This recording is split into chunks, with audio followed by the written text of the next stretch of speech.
What's up, my Quiznos? It's Deb from SBMTG, aka the Rimrock Hamrock. And first things first, yes, my voice is shot completely. It was completely out a couple of days ago, but it's starting to slowly come back. So I figured I'd get on the mic and do a little ASMR vocal fry while talking about these Mythic Championship 7 standard deck lists right here. It's good stuff. And even though my voice can't really express excitement right now, and I know that some of you are disappointed about that, but some of you are probably happy about it. I won't be so insufferable this video, right? But anyway, my voice can't express excitement, but I am pretty excited about these decks. This is the first big tournament of Throne of Eldraine Standard 3.0, I guess we'll call it. You know, we've gotten rid of most of the problem cards, and even though there are some people saying there's still more stuff that needs to be banned, we are so far from having that conversation. This tournament will inform that decision as we move forward. But honestly, just the fact that this tournament represents a fairly diverse meta, I think means that nothing probably has to be banned moving forward. But again, we'll see if the entire top 8 is Fires decks or cat food decks or whatever. But I'll further justify that statement, me saying that Standard is diverse and healthy right now. I'll further justify that statement as we move through the video. But I will say that there are 17 different deck types represented at this tournament. That's a pretty good number. You know, there's nothing that's 70% of the meta, which is really cool. And even some of the decks that share the same basic archetype, like just Skyfires, Gogari Adventure, for instance. Those are both decks that people have built in wildly different ways with completely different in-game plans. So even some of the decks that you would assume would be the same if you just saw the names of them are, again, just they vary wildly in terms of their overall plan for a game. So again, I think that if you're just looking at the box score and you say, oh, you know, 24% of the meta is Fires, 28% of the meta is cat food decks, you know, and you think, oh, well, those aren't healthy numbers. But within the Fires category and the cat food category, there are a lot of different decks that are built in disparate ways. And so I think that that's probably a sign of health for a format too, at least for the time being. But again, I'll further justify myself as we move on, but I want to go ahead and get into it here because there's 67 players and I want to at least touch on what most of them are doing here. So we'll start with the deck that's actually a one-off. This is Alexander Hayne is the only person playing Esper Control in this tournament, and it's a control deck, but it doesn't have any counter spells. I want to point that out right away. What it does have, though, is Thought Erasure, and I think that it's a really, really good metagame call right now.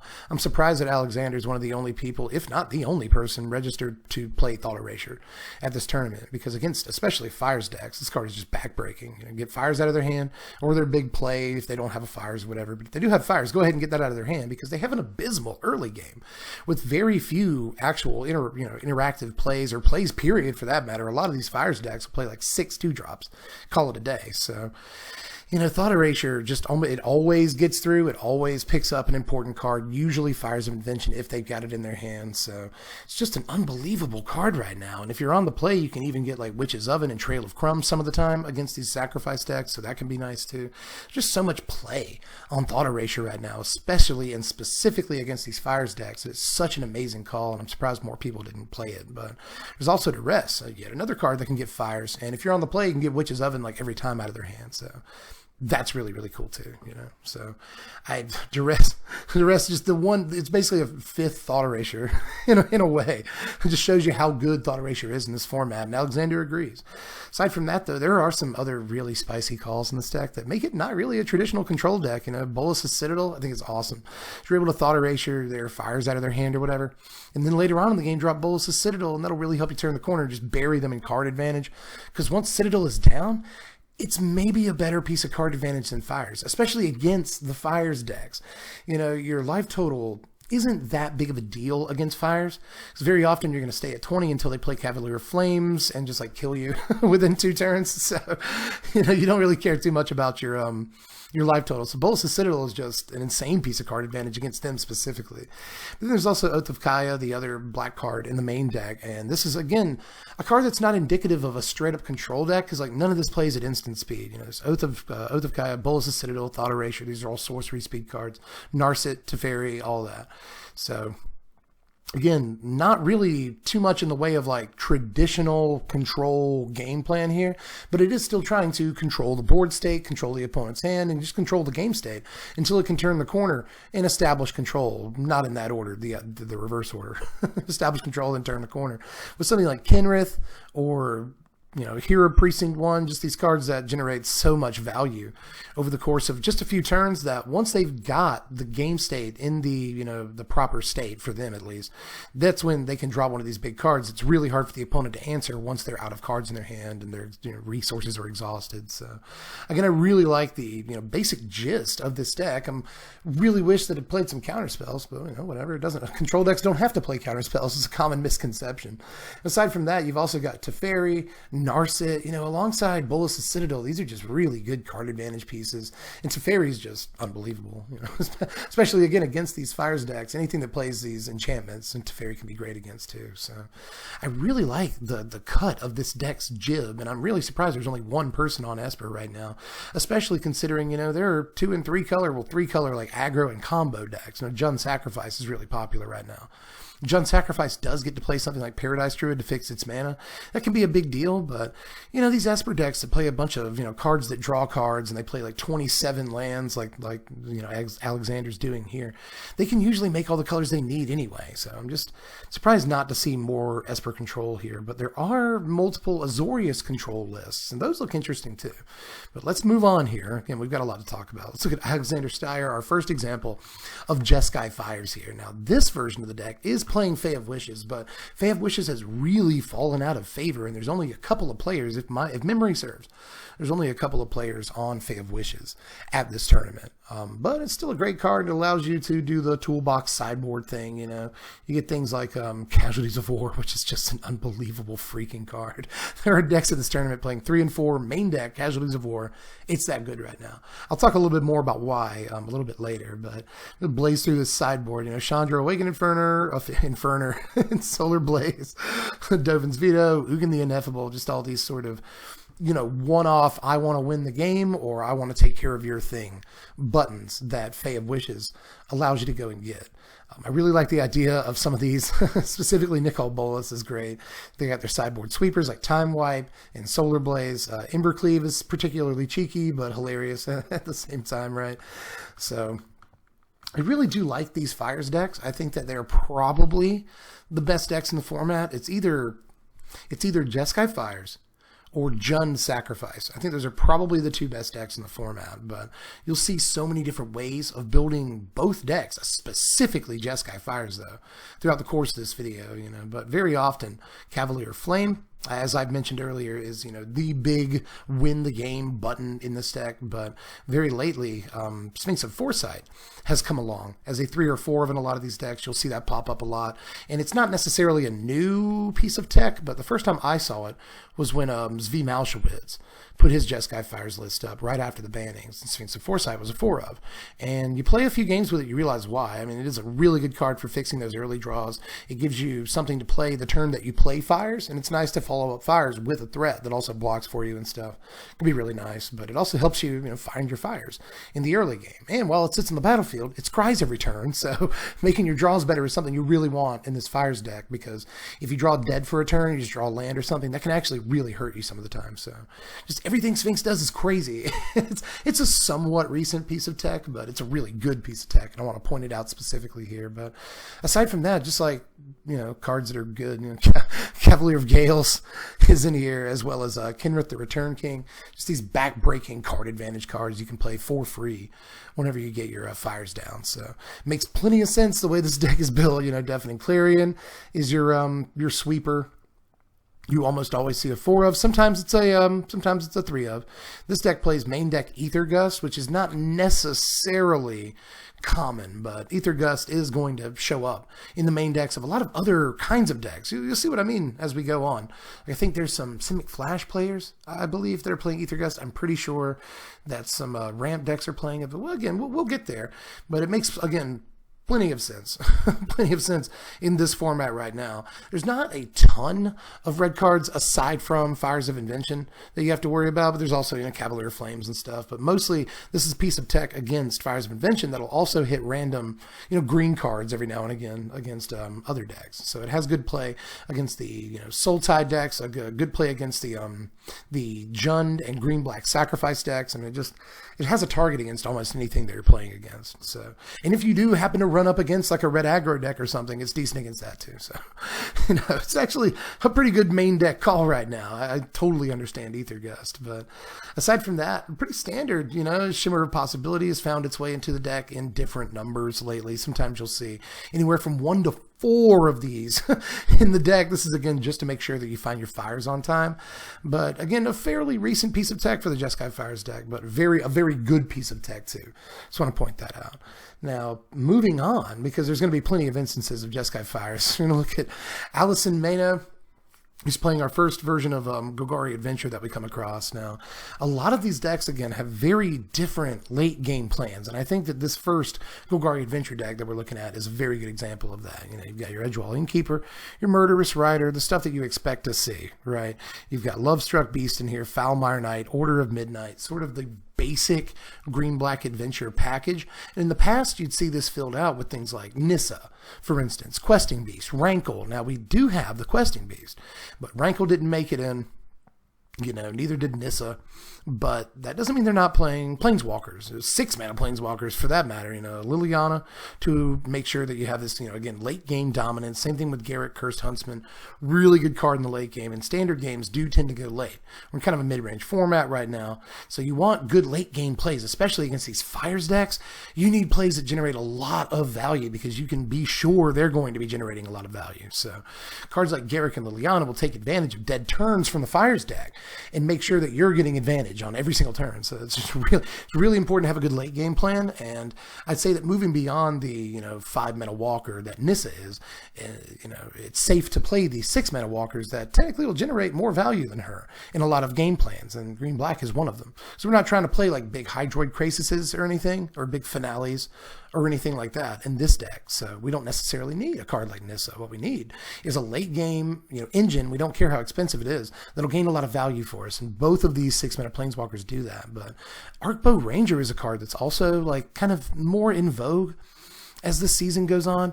And again, I can see why. I've been singing this card's praises for a long time now. Once you actually get it onto the battlefield, this is an unbelievable machine. Just the +1 ability is very good, and the trample is undervalued on this ability. But just the ability to grow a creature or two every turn is actually really good in these sort of standard stalemates right now. Plus, it's got a removal ability on it, which can be relevant some of the time, and even the ability to just go snatch a creature out of your sideboard, which they have, you know, concessions in the board for this Cavalier of Night, Shifting Ceratops, Massacre Girl, and stuff like that. You know, you can even go grab a Thrashing Brontodon, which they have a couple of copies in the main deck of. And again, that's a trend that you'll notice. A lot of decks playing green will play Thrashing Brontodon in the main deck in some number. That's mostly to bust up Fires. But again, you come across like Doom Foretold, Trail of Crumbs, and stuff like that. It's an important card, but Doom Foretold didn't really show up in this tournament. However, Witch's Oven did, obviously. Fires of Invention obviously did. Trail of Crumbs did. So Thrashing Brontodon is just,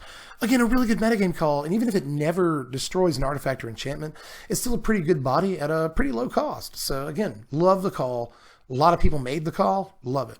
Now this deck, again, in the early turns, it wants to nail, you know, Edgewall Innkeeper down, get, you know, card advantage off of Lovestruck Beast and stuff like that. Murderous Rider, still a great, just a great card, period. That's one of the good things about the Green-Black Adventure deck, is it always just gets to play good Magic cards, no matter what. There's some people who think Edgewall Innkeeper is just like the best creature in this format right now, and they might actually be right. But, you know, you also get just a decent plan, you know, third or second turn questing, or Paradise Druid into third turn Questing Beast. It's just a good play, right? It's just a good sequence. So, same thing with like Edgewall Innkeeper on turn 1. Into turn 2, you know, just do either Falmar Knight and draw a card on top of Lovestruck Beasts, Heart's Desire, the adventure half. Just make your creature. There's plenty of ways to spend 2 mana on turn 2 in this deck. Once you do have a turn 1 Edgewall Innkeeper, and then turn 3, follow it up with Lovestruck Beast. I mean, the deck just has a lot of really good sequences, especially on early turns, but it can, push into the late game really well because it has a card advantage engine like Edgewall Innkeeper. So the deck has the game, the deck has the game covered on a lot of levels, and I've always thought it was a really solid deck, especially a build like this. You'll see a lot of builds focusing on the Lucky Clover, Smitten Swordmaster take, and although I really, really love that deck, I think it's really fun, I think it's a great deck, and I think that it's a suitable late game plan for a deck like this to have. I think that just having good magic cards like Questing Beast, and Liliana, Garrick, Vivian, I think it's just a much more effective late game plan than like maybe I hit him for 10 with a Smitten Swordmaster. Maybe I never do.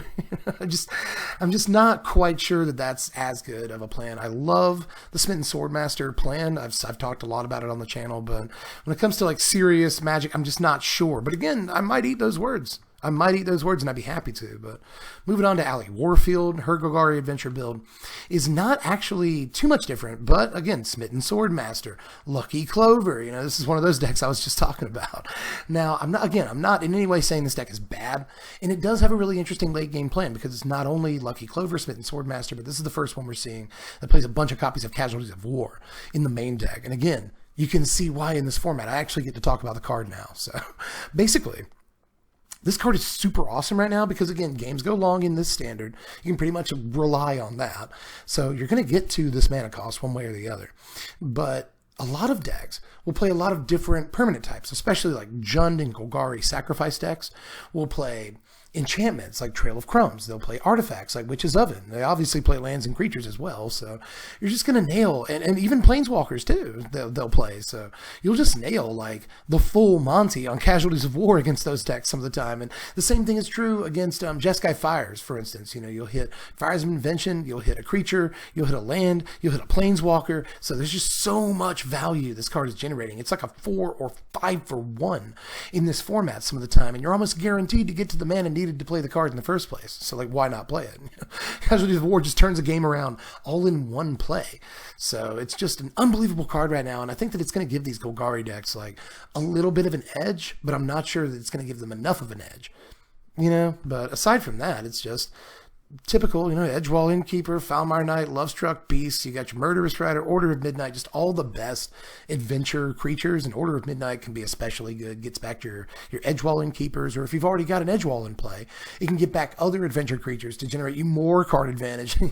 Order of Midnight gets back Order of Midnight, gets back Order of Midnight, gets back Lovestruck Beast is still a ridiculous late game chain. So, yes, I'm not saying this deck doesn't have chops. I love Gogari Adventures, the Smitten Swordmaster version specifically, but again, I'm just not sure that this late game plan is better than some of the other late game plans you could be on, because the Smitten Swordmaster for $1 million plan is just kind of a meme in a format where the best deck, or the other best deck in the format, Fires, is playing anywhere between 4 and 6 main deck sweepers. You get Clarion, you're in trouble. Like, I don't care if you've got Edgewall Innkeepers and Order of Midnights. You're still in a lot of trouble if you get Clarion and your Smitten Swordmaster plan's out the window, so I'm just not really sure. I will say I like Lucky Clover a lot more than I like Smitten Swordmaster.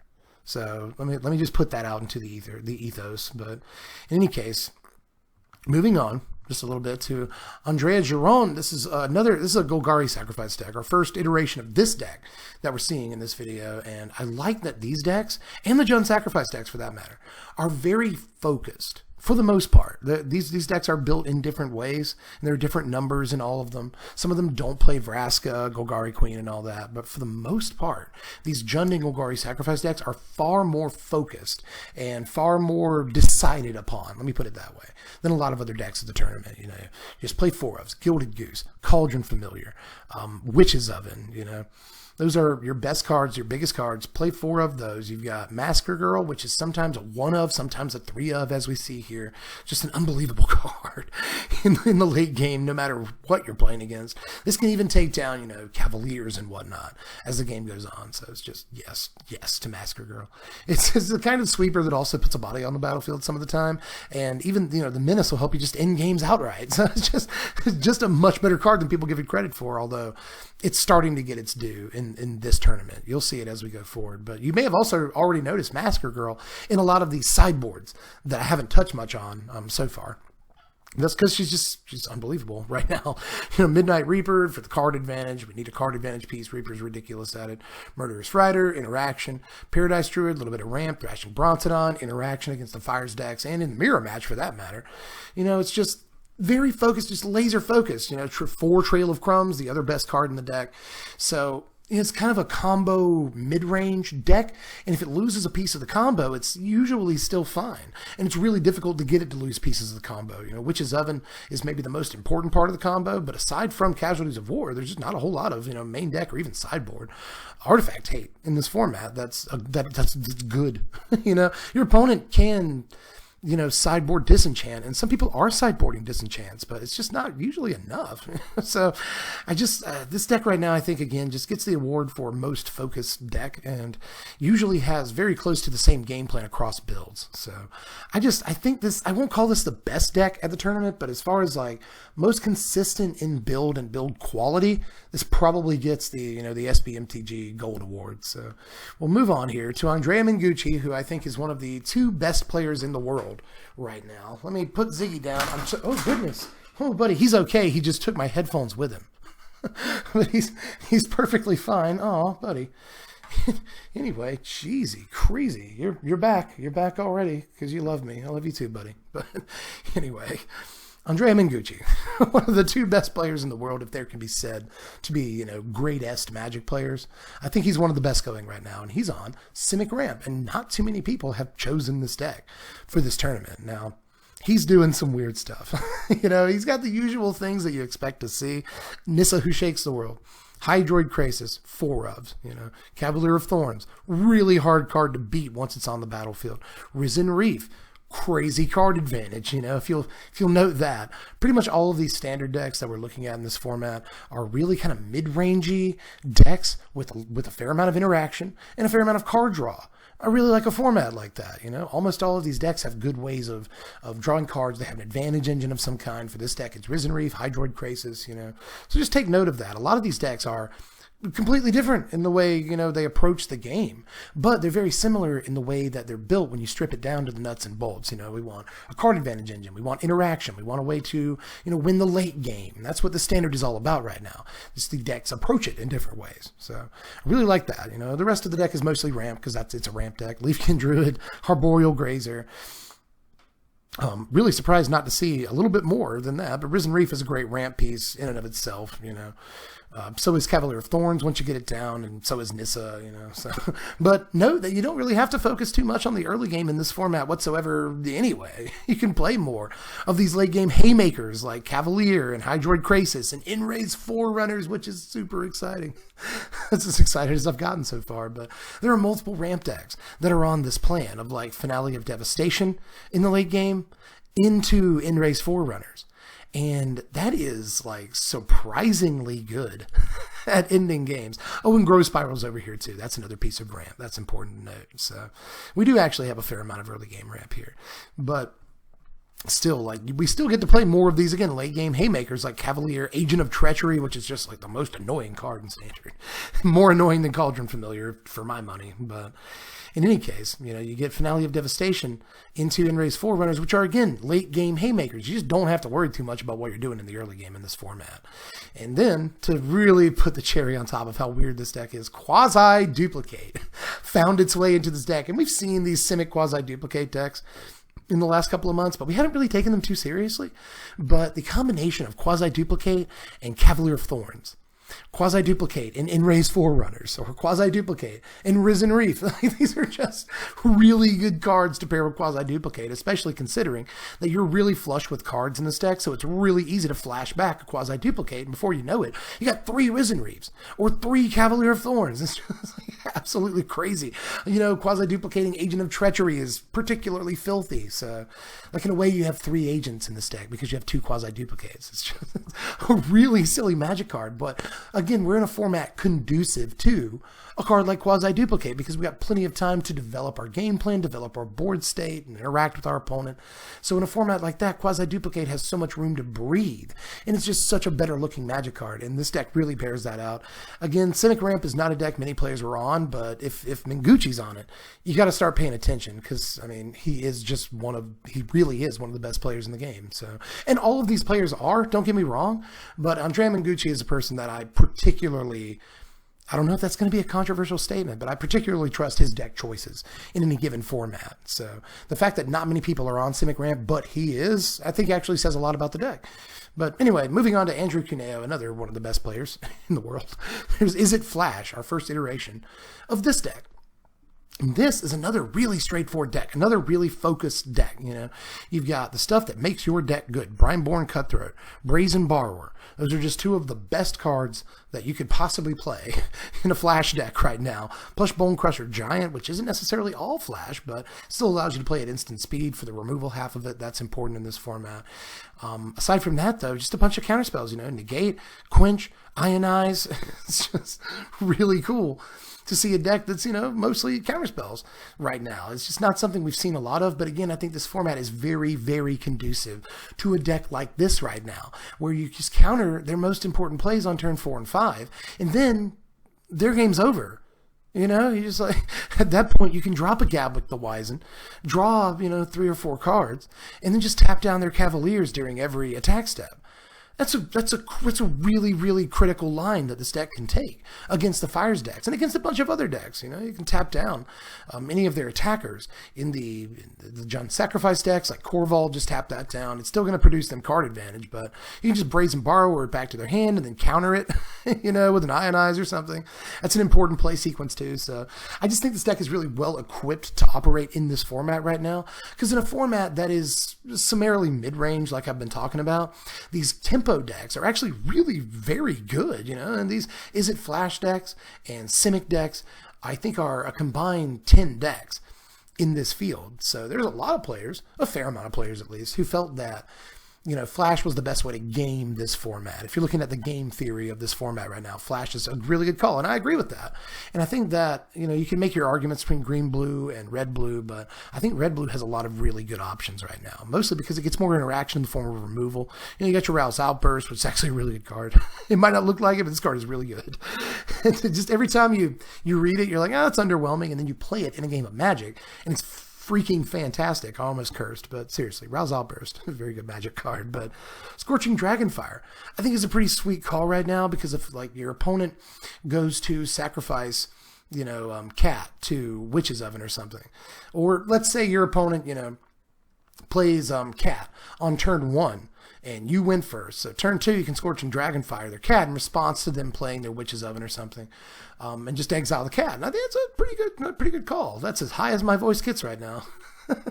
But I think that's a pretty good call right now. So Scorching Dragonfire definitely has its purpose. So, you know, just a neat, again, very straightforward deck, plays a lot of 4-ofs, knows its game plan. Early game, counter important plays. You know, if you can get in a Cutthroat at the end of their turn or something, do that. And then once you turn the corner and just effectively neutered their big plays like Fire's Invention, a Cavalier, whatever, then you can feel free to drop a Gadwig. You're probably fine to do that. You don't have to hold up mana anymore. Just replenish your hand, take the game over, and you just win on card advantage alone. Again, another standard deck that's focused on having a big card advantage piece. So I'm not saying that that's uncommon in standard, but in this standard especially, we're seeing that this deck and a lot of others will game standard in very similar ways. So this deck does so by actually having, you know, early game plays that counter the opponent's mid game plays. It's just really, I think Izzet Flash is a very good call right now. But moving on to Jund Sacrifice, this is actually our first iteration of this deck, but this is, I believe, the single most played deck at the tournament, all in all. So, Andrew Smith, what you got for us? Because a lot of these decks are built differently too. Although, you know, you've got the hits in here as well. You know, 4 Witch's Oven, 4 Cauldron Familiar. You've got God, where else? Yep, Mayhem Devil right there. Trail of Crumbs. I mean, that's basically the shell of the deck. But you see, he's playing Casualties of War, as a lot of green-black players are. If you've got green and black in your deck, why not play Casualties of War, even as a one-of? Vraska still in here. Not everyone's doing that, but I think Vraska's still a pretty good call, as it takes out Witch's Oven, which is like, that's pretty good right there. But it can also kill Mayhem Devils and stuff. But it's really good at taking out ovens. So just love it right now. Plus, it's a sacrifice engine in and of itself. So I mean, it needs to be in the deck. Plus, Wicked Wolf, piece of interaction. You know, that's also a body. You know, you're sacrificing food to it, so you get these Mayhem Devil triggers. It's just silly card. Plus Cavalier of Night. Love that it's just a 1-of in this deck. I've seen a few people playing 2 and 3-of. I don't think you need to do that. I think 1-of is probably the right number if you're going to play any at all. Great card to resolve in the late game. It really is. But that said, I don't think you need to play, you know, multiple copies of it or anything. I'm a little surprised not to see Corvald in this build of the deck. That is very odd. That is very different from what you usually see in these decks, especially going forward in this video. But I need to continue going forward in this video because you probably, you know the basic gist of these Jund Sacrifice decks. Again, the Shell, Cauldron Familiar, Witch's Oven, Mayhem Devil, Trail of Crumbs, and then a number of cards aside from that. You know, Massacre Girl to control the board state and all that. Paradise Druid to ramp into your important plays, and Murderous Rider's interaction. I mean, the Jund Sacrifice deck, again, I think it's really focused, but that's because it's fairly obvious what the best builds are. Again, that said, really surprised not to see K-Dog in here, but let's go on to Antonino DeRosa with Izzet Flash. Again, another Izzet Flash deck. This one just a little bit different. Main deck, Niv Mizzet Perrin. This thing is really, really fantastic right now. There's a lot of decks that just don't have an answer to this, especially other Izzet Flash decks just don't have an answer to Niv Mizzet whatsoever. So that's a very good card right now. And it's another card that takes advantage of the fact that we're in a standard there where games are going to go fairly long. So if you're going to draw a lot of cards, then Niv Mizzet can just finish the game off for you. That's pretty sweet. Plus it combos really well with Gadwick the Wizened. So oofta, you know, just putting those two cards together looks like it's pretty silly just when you see them side by side. But this deck also plays a God Eternal Kefnet for another sort of piece of repeating card advantage that I think is actually a really good call right now. You know, I've already said that with these Izzet Flash decks, counter their early plays, and once those early plays are out of the way, their hand's depleted, their resources are depleted and all that, you've got them in a corner. That's when you can drop a sorcery speed play like Gadwick, for instance. Same goes with God Eternal Kefnet. I like not playing for Gadwick and just using that 4th slot for Gadwick on a God Eternal Kefnet. I think it's a really good call right now. So, aside from that, though, pretty similar deck. You know, you've got some early game removal like Shock here, very likely to take care of Edgewall Innkeepers. That's an important thing to be able to do. But you've got your Negates, your Quenches, your Ionize. Even a Sinister Sabotage makes its way into this deck. Plus, you know, Brazen Bar were to pop stuff back to your opponent's hand so you can counter it later. Bone Crusher Giant, early removal. It's also a big threat. Brine Point Cutthroat grows into a big threat. I mean, again, these Flash decks are fairly straightforward, but I like their game plan in this format so much that I think they actually have a pretty good shot. Not necessarily an outside shot, but an actual good shot this weekend. And I keep my eye on them. But moving on to Autumn Burchett, they're on Gogari Adventure this time around. And again, it's sort of a Mimi version of the deck. It's got Smitten Swordmaster, Lucky Clover. But again, one more time, I might eat those words. You know, at the end of the day, this might be the best build of Gogari Adventure. But that said, only time will tell. As much as I want Smitten Swordmaster to be like the best deck in the format, I don't know that it necessarily is. So we'll be watching it. But aside from, you know, the basics, this deck is fairly, you know, it's built the way that Gogari Adventure is mostly built on the low ends. You know, all the adventure cards are there. Edgewall Innkeeper, Beanstalk Giant, Falmar Knight, Lovestruck Beast. You've got Midnight Reaper for card advantage, not an adventure card, but again, a card advantage engine. Murderous Rider for your interaction. Order of Midnight. You know, it's just a fairly cut and dry green-black adventure list with the Smitten Swordmaster combo kind of plugged in. So I never think these decks are bad, but as far as, are they the best decks in the format, I do question that. But again, we will see. We'll see. One development I will say that I do like with this deck is that the lands now are usually in, the 24-25 area, which I think is the right call. A lot of these decks, like the one that I think was Igashira brought to the last Mythic Championship, I think it had like 20 or 21 lands in it. And a lot of the old Smitten shotgun decks that you'd see would have, 20 to 22 lands. That's crazy. You need so much more mana than that. So I think that if there's one big change to this deck over the last month that I really like, it's this 25 lands category that you see over here. I think that's probably definitely the right call. Deck is insanely hungry for mana in my experience, and I've played this deck a lot. So that's probably the right call, and I want to point out that development. But let's move on to Beatrice Gontran, excuse me. I didn't mean to mispronounce your name there. With just Skyfires. And this one is probably one of the more rote builds in this whole tournament, except that it's got a Quench and 3 Justice Strikes. This deck actually wants an early game plan. Justice Strikes can take out just about every early game creature in the format, Edgewell and Keeper and stuff like that, while also taking out, Questing Beasts and Rotting Regisars and bigger creatures and whatnot. So it makes perfect sense to play Justice Strike right now, and I don't know why more people aren't on it. It takes out small creatures, takes out bigger creatures. It's a fine card, if I do say so myself, and you don't really have too much to worry about in the way of it not working against an important creature. So really, I kind of like that call. It's okay for your Fires deck to have an early game, right? Same thing with Quench. Only the one copy of Quench, but in games where you do get it in your opening hand or you draw it on the first couple of turns, I think it's actually a really good idea, especially against the Fires Mirror, because they're always going to go for Fires on turn 4, especially if they know they're playing against a Fires deck, because no Fires decks play counterspells. It's counterintuitive, to play instant speed stuff in a Fires deck, because Fires doesn't let you play at instant speed. So who's playing counterspells? Well, apparently Beatrice Gontran is, because he's a freaking big brain genius. And if you're able to counter your opponent's Fires and then, follow up with your own Fires, you probably win. So really, even though it's only one Quench, I really like the idea of it in this deck. Plus, it's going to counter, other important stuff, Mayhem Devil and whatnot. Maybe a second turn Witch's Oven if you went first. So, second, excuse me, I definitely get the idea of Quench right now. Hold on.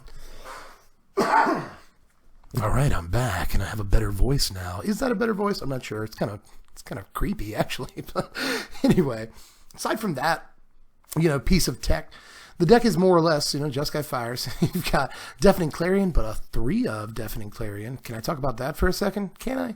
Please indulge me. A lot of these Fires decks are on 4 Deafening Clarion, maybe a Time Wipe, or even 2 in the main deck. In this tournament, I don't think you have to do that. I really don't. I think you play 3 Deafening Clarion. That's a great call, because there's very, very few decks at this tournament playing small creatures at all. A lot of these decks have either don't have a early game, like Fires, for instance. You're up against Fires, you rarely even cast Deafening Clarion. So there's that to consider. But even stuff like Gogari Adventure and Green, the various cat decks, they don't play all the creatures in the early game. Sometimes they'll play Edgewall Innkeeper on turn 1. I guess maybe you want to Clarion that, but it's just not the most important card in this deck anymore. It never was the most important, but you know what I mean? You don't need 4 Deafening Clarion in the main deck anymore. You just don't. So to me, that makes perfect sense to shift 1 out of the main deck and put in this Quench. That is just chef's kiss. Voila. That's yes, ma'am. So I think it's a really good call right now. So I do like this build of Just Skyfires, and it's a lot spicier than I'm sort of giving it credit for. But let's move on to Benny Stark with Azorius Control. Our first Azorius Control build of the day. Now this, really, really cool deck. I'm not supposed to like Control. We're all supposed to go boo, Control. But when Control is one of these when it's one of the good decks, I don't mind. When it's the best deck, I really do. But it looks like it's just one of the good decks this time around. You got your Brazen Borrowers in there, just an all-star card. Teferi, obviously, right? Time Wipe in there, obviously, right? This Control deck's playing 3 main deck Ether Gusts against Fires and all the other various, decks that play red and green, which is a lot of them right now, especially green. Dovin's Veto main deck, Absorb main deck. You get these awesome counterspells, Chemist's Insight for card advantage, Opt for card selection, really more than anything. So, just a pretty rote Control list, but you also get planar cleansing, which again, just like Casualties of War, is incredible right now because it takes out all the permanent types. You know, it's the problem for Control against some of these decks. Or at least that would be typically the problem with Control against a deck like Jund Sacrifice, for instance. Like, yeah, you get to wipe all their creatures with a time wipe, but you don't take out their Trail of Crumbs. You don't take out, you know, their Witch's Oven. And with planar cleansing, you can just say goodbye to all of it, all at the same time. And that's actually like really important right now. Like, this is the format for planar cleansing. Same thing with the Fires decks. You know, you take out their Fires and their Cavaliers all at the same time, and you don't have to worry about them again for a while. So, this planar cleansing is such a sweet call, and it might be one of the best reasons to play Azorius Control right now. You know, we're going so late into the game in this format that you'll easily get to play this. 6 mana for this sweeper is actually not that much in this particular standard. So, really like that call too, you know. And obviously Gabwick the Wizened in this deck too, you know. It's got the same, again, basic game plan as a lot of these Control decks, where it doesn't have to play like nothing but instant speed answers. It doesn't have to play like a flash creature to finish the game off or anything. Like, you actually can play at sorcery speed in this deck some of the time to play like Teferi Time Raveler or a very late game Gabwick the Wizened to refill your hand or whatever. And it's possible to play at sorcery speed once you have deprived them of their game plan on turn 4, turn 5, turn 6, whatever. And just refill your hand with Gabwick and start, you know, controlling their board state with the Gabwick. So I like this call at this tournament, which I've said a lot, but I think Azorius Control is sort of one of the dark horse candidates to actually like do some work at this tournament. And I'm not sure that I can like really root for it because I've said this a million times. I'm a reformed Control player. I used to love Control, but honestly, sitting across from Control is not fun, and the game's supposed to be fun. I'm not whining. I'm really not. I think that the game should be fun and interactive for all players, and just playing against Control decks is a miserable experience a lot of the time if there's not like proper answers to Control or a proper play pattern against Control. I think that can lead to problems, but I think we do have proper play patterns against Control right now, and Control has proper play patterns against some problem decks, so it's in a good spot right now, and maybe I will root for it. I don't know that I want to win the entire thing, but let's move on to Brad Nelson with Simic Flash. Maybe the Magic player that looks the most like me in real life is Brad Nelson. He's actually one of the reasons I started this YouTube channel.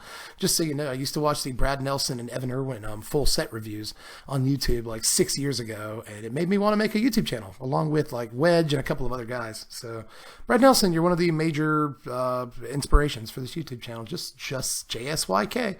But anyway, let's move on to his Simic Flash, because this is actually a really sweet iteration of Simic Flash that we'll see a lot in this tournament.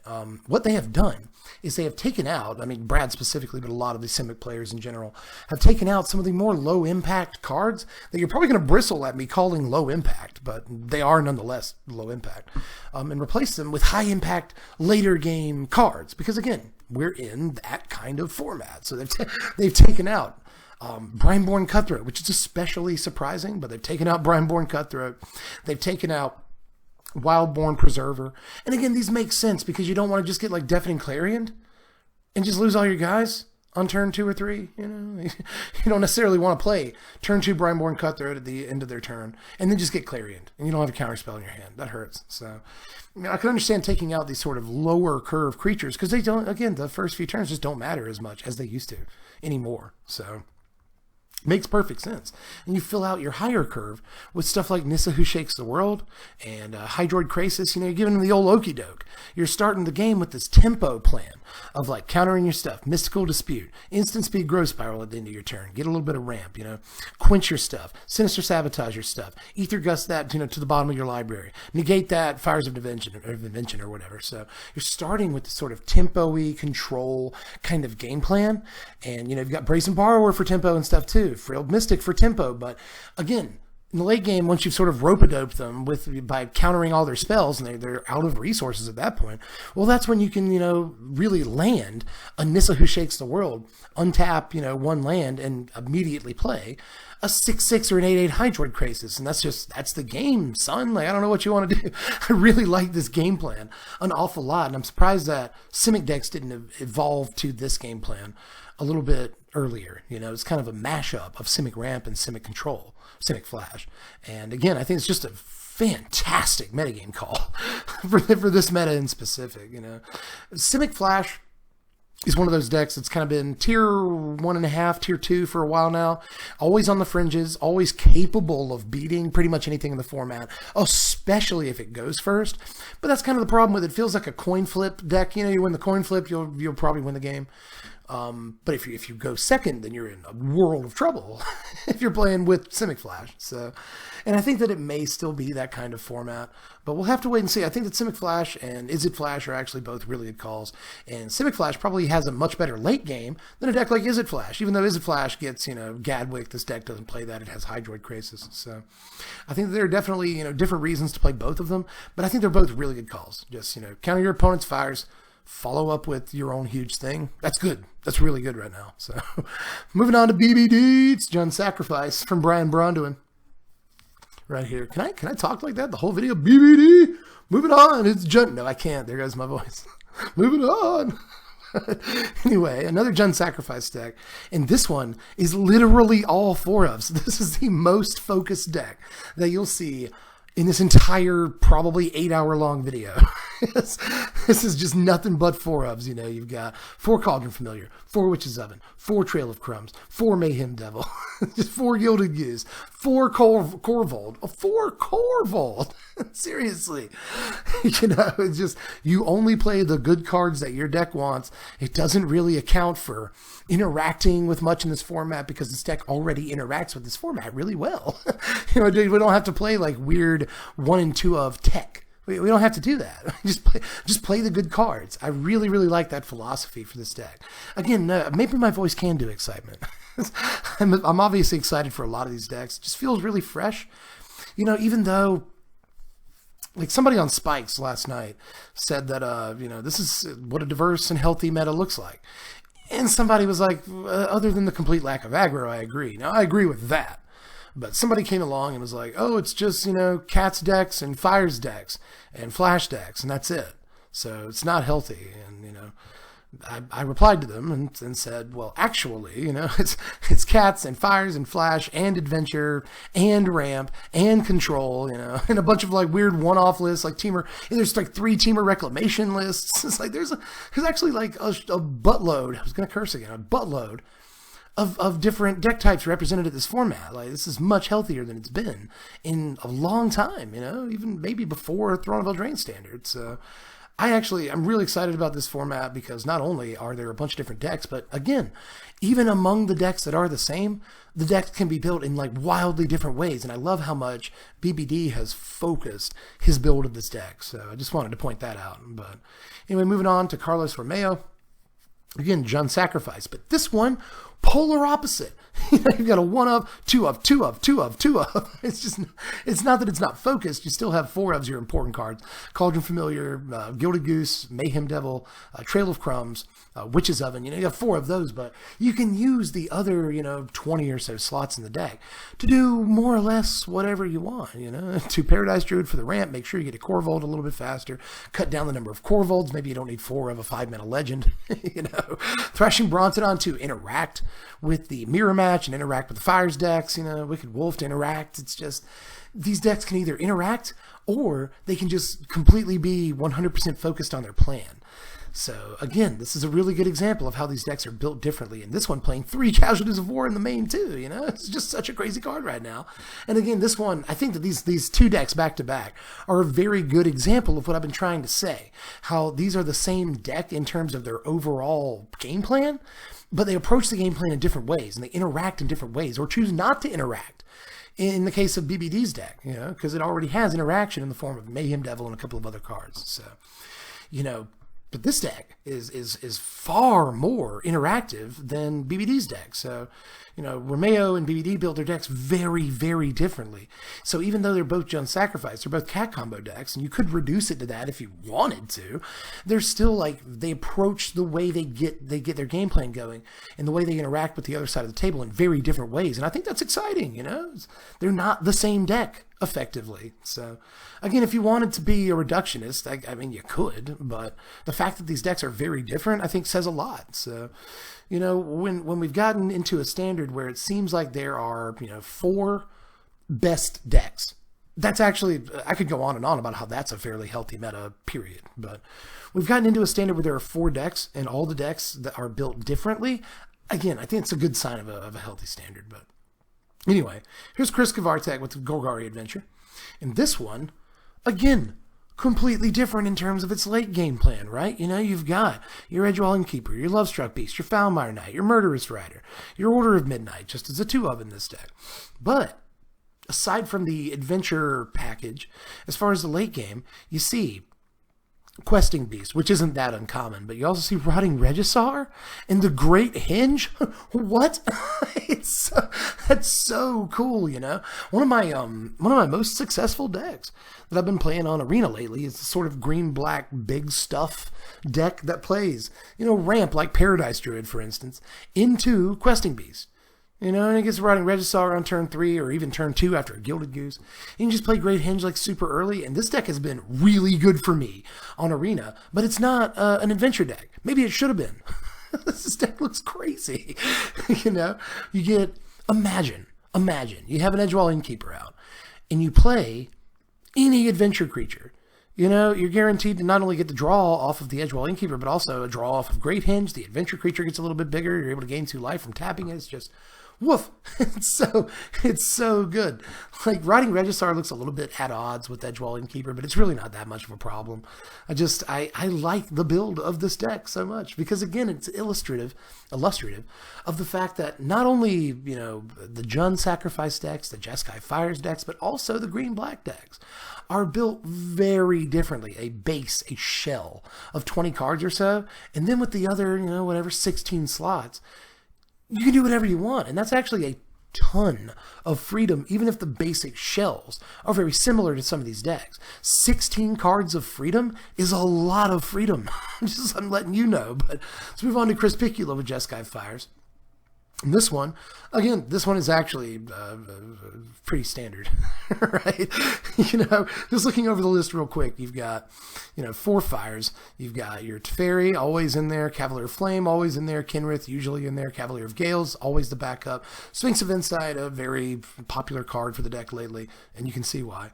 Bonecrusher Giant, almost always in the deck. Shimmer of Possibility, a 3 of in this build, and a 1 of Drawn from Dreams, which used to be an incredibly popular card in the deck, but it's fallen out of favor a little bit lately. A lot of these decks don't even play 1 Drawn from Dreams, and again, my point from earlier about Fae of Wishes has kind of borne out at this point. A lot of these Fires decks we've been looking at so far in this video, completely off of Fae of Wishes, you know? So again, just really indicative of the fact that you can build these decks all kinds of different ways, even if the basic shell is the same. You know, you're trying to play Fires. The next turn, play Cavalier of Flame, Kinrith on the same turn, and just kill them, you know. It's a pretty similar game plan, but like how you go about it is different. So I really like that about this Fires build, and a lot of the different builds, period, in this format. But let's move on to Christian Hawk with Skyfires again. And how does this one innovate in any way? Prison Realm. See, that's a little piece of innovation right there, because you can take out your opponent's planeswalkers and big creatures and stuff. And big creatures are kind of a thing in this format right now. But you can also kill, you know, things like Edgewall Innkeeper and stuff. They won't usually have an answer for it. So there's just all kinds of things you can do with the Prison Realm in this format right now. I've been playing Mardu Fires myself on Arena, and I found that Prison Realm is always good and just about always has a target, especially in a format where a bunch of people are playing Planeswalkers. Like, a fair amount of people are playing Planeswalkers. So Prison Realm is just almost always going to find a target and be a good card. So I can see why you'd slip 1 of in there, but pretty much no one else is doing that in this tournament. They're also on 4 Bone Crushers. Note that it's been 3 for the most part. You know, 2 Kinrith, very often it'll be 3. So there is a little bit of innovation. There's just a little bit of wiggle room in how you do the numbers in these Skyfires decks, and I respect that too. But moving on to Daniel Vega with Sultai Ramp right here. One of the very few players on Sultai Ramp in this tournament, and I think this is a good deck too, although I worry a little bit about the mana. It's still really crazy looking. Note, this Tamiyo Collector of Tales in the main deck. Spells and abilities your opponents control can't cause you to discard cards or sacrifice permanents. Now, they obviously can still sacrifice food, sacrifice the cat, all that, but they can't make you sacrifice stuff, and that can actually be really important in this format right now. But there's also the fact that it's just like gets good stuff for you, either from your library or your graveyard. That can be really important. All 4 casualties of war. This is the real reason why the deck is Sultai. You know, you see things like Massacre Girl in the deck list, you know, but really the actual black card in the list is Casualties of War. And, you know, again, there are some people on Simic Ramp, but I think Sultai Ramp is probably the better call because it's not very hard to produce 2 black by the time you can feasibly cast a Casualties of War, even though you're usually doing that on turn 4 in this deck, which is a crazy turn, by the way.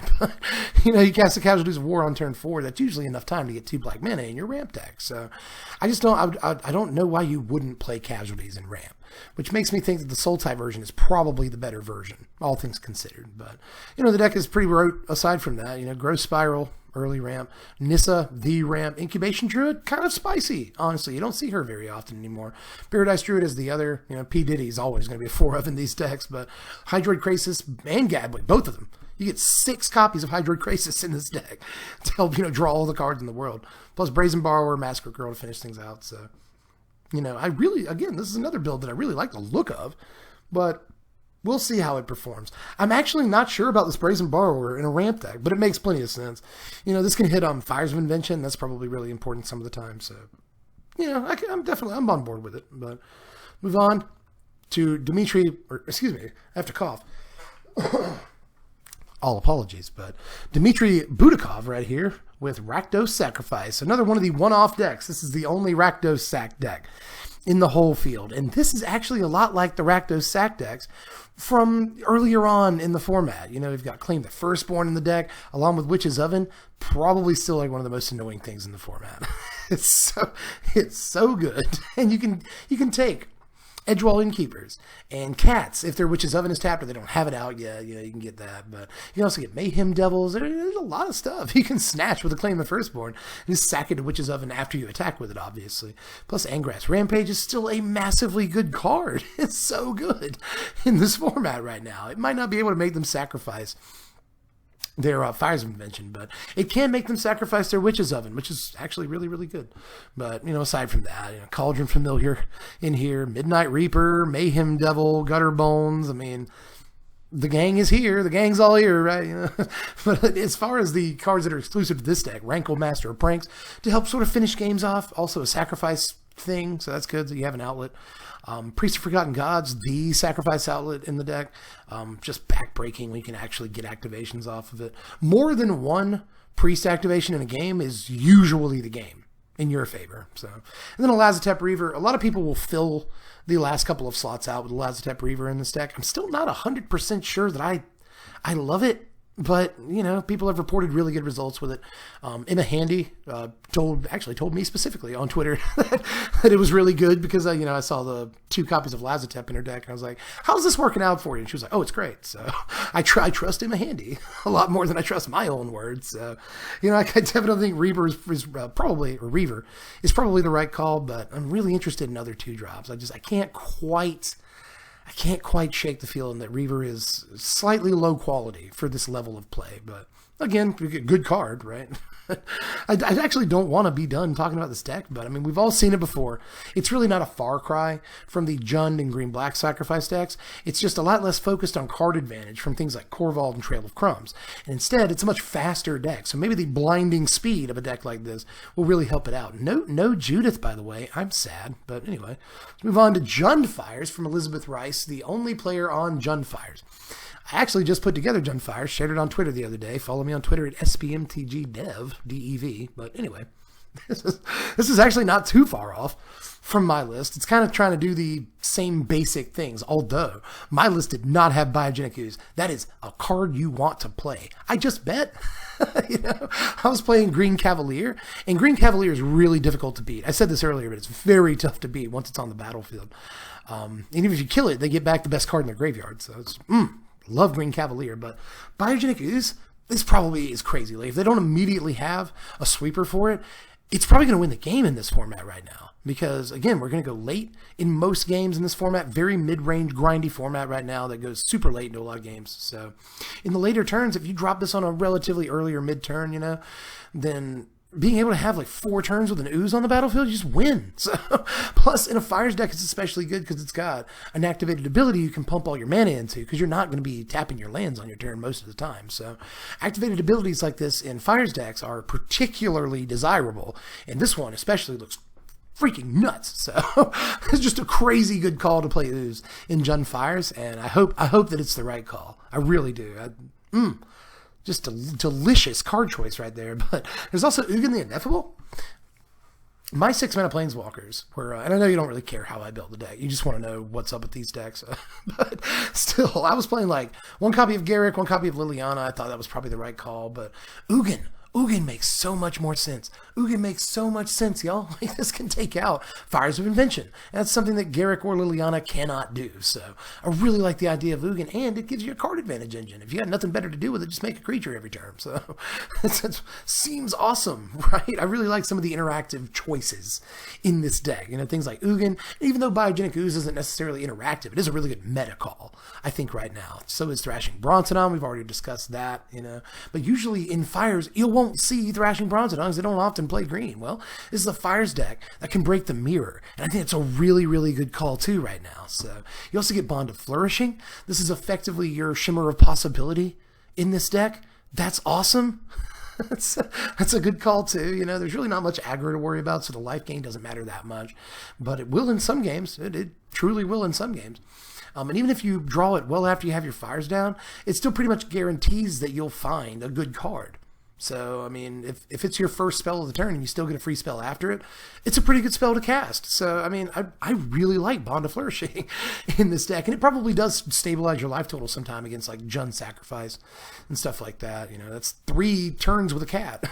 3 life is. So, I think Bond is a really good call right now, too. Plus, Cry the Carnarium in the main deck to just say F you to Cauldron Familiars. That's, because if you actually look at the way the card is written, even if they like sacrifice the cat in response to you casting Cry, they're still going to lose the cat. So, Cry the Carnarium, a really good call. It's basically their Deafening Clarion in this deck. And I like that too. Like, if you look at this deck, it's a Jund Fires deck that's built a lot of the same ways that a Jeskai Fires deck is, right? You know, this Cry the Carnarium is our Deafening Clarion. In this deck, we actually get to play Casualties of War without having to Fae of Wishes it out of the board. That's pretty sweet, right? You know. Plus, we get stuff like Questing Beast to just like kill people, right? Like, it's another thing about the Jund Fires deck is that it's able to actually play at a slightly lower curve if it wants to. You know, you've got the ability in some of these decks, not this one specifically, but the ability to like Paradise Druid into Fires, and on that same turn cast Thrashing Brontodon, Gruul Spellbreaker, whatever. You know, Beanstalk Giant. The adventure half at least. So I really like the way Jund Fires is built for the most part. And even though this one doesn't play the Paradise Druids, I still really like the overall cut of this deck. You know, you've still got Cavalier of Flame, the best Cavalier in these Fires decks, because again, you get an amazing mana sink that'll usually just end the game, sometimes on the spot. So yes to that, you know, especially alongside, like, if you go like turn 4 Questing Beast because you missed your Fires, turn 5 Cavalier, that's a good play sequence. But if you got your Fires on turn 4, and then turn 5 you go Questing Beast, Cavalier Flame on the same turn, you just win. You just win that game. So like, the deck looks really silly to me, and just much miles beyond my build of Jund Fires. Again, I cannot praise the inclusion of Bond of Flourishing enough. This looks like an insanely good inclusion for this deck. And Cry of the Carnarium main deck being our substitute for Deafening Clarion effectively, also just deliciously built deck right here. Got to give Elizabeth Rice all the credit in the world. I really like the way this deck looks. A lot of good meta calls, from Ugin to Cry to Bond of Flourishing to Questing Beast to, you know, Thrashing Brontodon, Biogenic Ooze. Just this is a spicy meatball, and maybe the spiciest deck of the tournament, honestly. Even though it's hard to call a Fires deck spicy because they're 25% of the meta, right? But if there's a spiciest Fires deck at this tournament, it's definitely this one. But moving on to Eric Froelich, Ephro with Azorius Control. This one, I believe, is very close to the exact same list as the other Azorius Control list, because I think a lot of them are very, very similar, all things considered. You know, main deck Aether Gust in here, Finale of Revelation. as kind of a finisher type card. Your planar cleansing is in here, +2 time wipe. Sometimes you just see 1 in these control decks. Just to control the board state, Brazen Borrowers, one of the best cards in the format. And Gavik the Wizen, oh, by the way, so is Teferi, but and Gavik the Wizen is your sort of control finisher, all things considered. So that's another. These control decks aren't very complicated, to say the least, but they are very cool. I do like the way these are built. And a lot of the choices just seem like no-brainer choices. That's the thing, is control is usually the kind of deck that depends on a solved format to thrive, because it has to know what it's even playing against. So usually in unsolved formats like this one, control isn't usually very good, but these all look like very good builds for this particular format. So I like the way it's built. Let's move on to Esther Trujillo with Grigory Adventure. This is a one-off deck too, and it's really, really cool. This is sort of a Gruul aggro deck that is, it's an Embercleave deck, effectively, that is also an adventure deck. It's kind of, it looks to me like, and see, tell me if this is the correct sort of comparison here, but it looks to me sort of like the Selesnya adventure deck in its game plan. It's trying to go faster than the Gogari deck. It's less grindy than the Gogari deck, but this doesn't go as wide as the Selesnya deck did. Doesn't quite go as wide, but it hits fast the way Selesnya did. You've got your Edgewalling Keeper, you've got your Lovestruck Beast, you've got Bone Crusher Giant in here, as well as Rimrock Knight, Gruul Spellbreaker. Those are all the adventure creatures, but Gruul Spellbreaker, a big creature. Pelt Collector becomes a big creature. Questing Beast, big creature, and Lovestruck Beast sort of straddles the line. So does Bone Crusher Giant. These may be adventure creatures, but they're also huge. So I like that there's a lot of sort of interplay between, let's play adventures and let's play big creatures. Well, it turns out you can do that with Green Red Adventure. Just no one's really done it yet. So I've kind of got my eye on this deck. I think it might be a cool call because, again, this is the kind of format where games are grindy, sort of, games go late, games go long and all that. And I think that an aggressive deck that can finish games fast by, Paradise Druid into Questing Beast into Embercleave, I win the game, ha ha ha, like win that fast is good, but it also has access to a card advantage piece like Innkeeper, and it provides a ton of card advantage over the course of the game, so it also has late game value. And that's the kind of deck, the kind of thing that a deck like this doesn't usually have. So I think it might be a really good intersection of two good decks. And again, I've got my eye on it, and I hope that it does well. But it's one of those that I'm kind of looking at the most. But let's look at Federico Bastos with, it's Bastos, I believe, with Jund Sacrifice. And this one, let's see, the 2 main deck Thrashing Bronzodon, Breaking Mirrors and Breaking Fires and stuff like that. 2 Corvold, 2 District Guide. Okay, it's the first District Guide that we're seeing. There's actually a bunch of these as we go on, and I think they're all in the Jund Sacrifice decks. This allows you to get a little bit of advantage, a little bit of value when you play your District Guide. Go ahead and get another land, because the deck is very mana hungry. You almost always want at least 5 lands because you're trying to get a Corvold, all that. So the deck is hungry, needs the lands and all that, but it needs a creature that it can sacrifice and not lose value. So something like this is actually a really good way to bridge that gap. The deck needs 3 drops. This is another way to solve that problem. So this is a good example of a card that's not necessarily like one of the best cards in Standard or anything, but it can be a really good role player in very specific decks. And I think Jund Sacrifice is a good call, And I've said a couple times this video, things like Lazotep Reaver don't look like they are cards that play well at this high of a level. But I still think that cards can be role players, and Lazotep Reaver is that in the Rakdos Sacrifice deck. District Guide is that in the Jund Sacrifice deck. And I do think it's probably a good call, because I'm not sure how else you're going to really fill out your 3 slot in this deck. District Guide seems like a really good way of doing that, So just wanted to point that out. But the deck also plays the 4 Casualties of War, plus the basic shell of Witch's Oven, Trail of Crumbs, Cauldron Familiar, all that. We're familiar with that.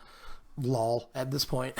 So I don't have to go much more into it. Also for Mayhem Devil, it's just, again, the philosophy of, 20 cards and then 16 free slots. What are you going to do?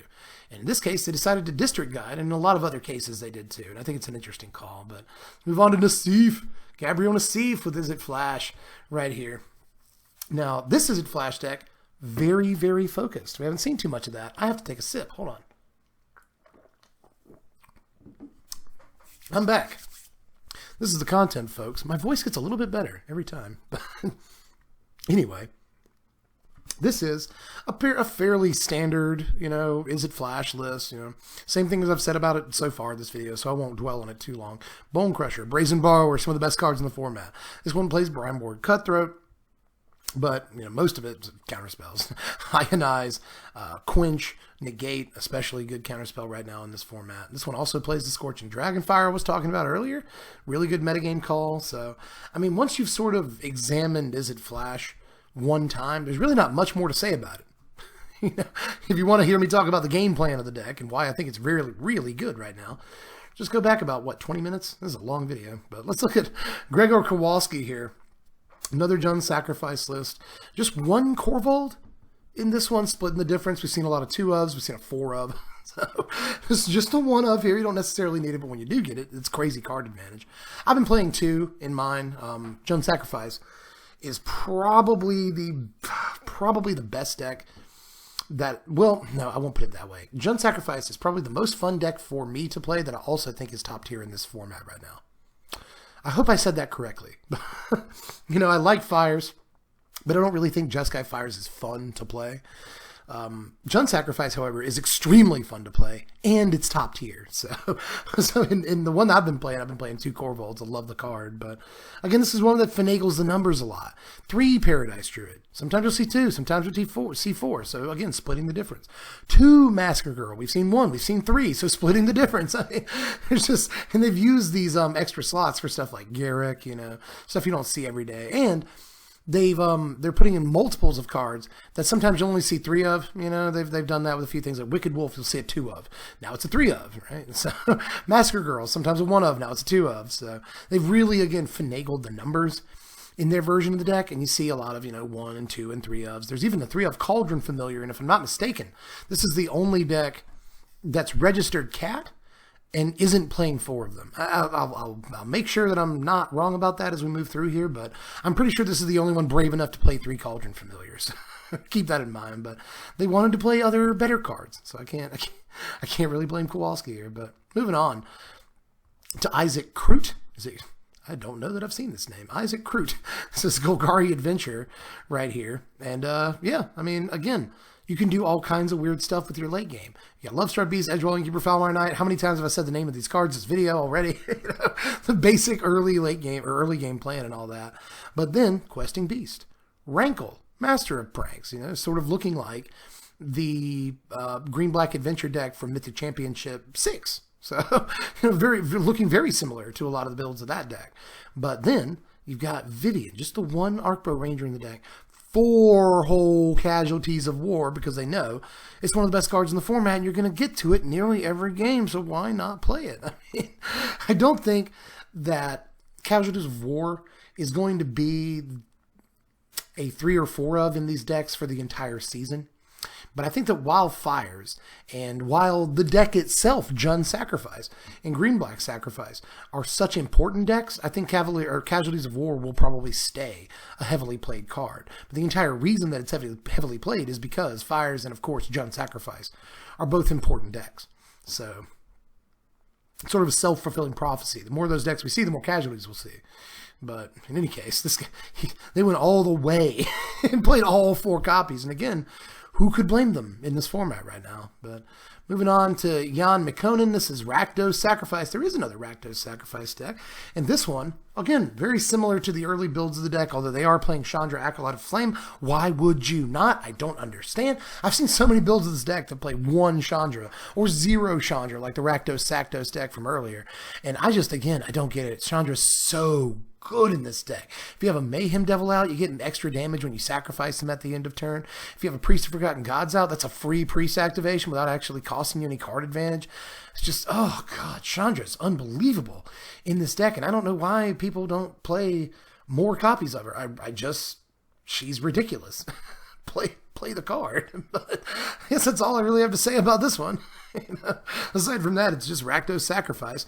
It does play 3 whole Cavalier of Night, which is a bit much. But again, when you resolve the card, it's crazy. And it's really tough to beat, too. If they can't remove it right away, it'll stay on the board and just gain you a bunch of life and threaten on attacks and stuff. They can't really swing into it effectively. So Cavalier is a good card. I think there's probably other better stuff you could be playing for 5 mana, but not necessarily in this deck, right? So let's move on to Javier Dominguez, the other. I've been waiting to get to Javi.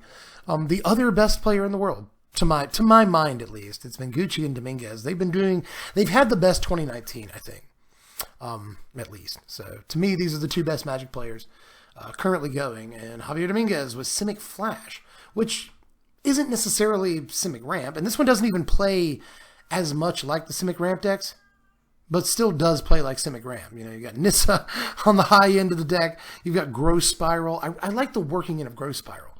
I think that Growth Spiral may have been the genesis of these decks kind of mashing together. You know, because Growth Spiral is instant speed. We can play Simic Flash, Simic Tempo with creatures and all that, and still play Growth Spiral because it's instant speed. So why don't we just play Simic Flash Ramp?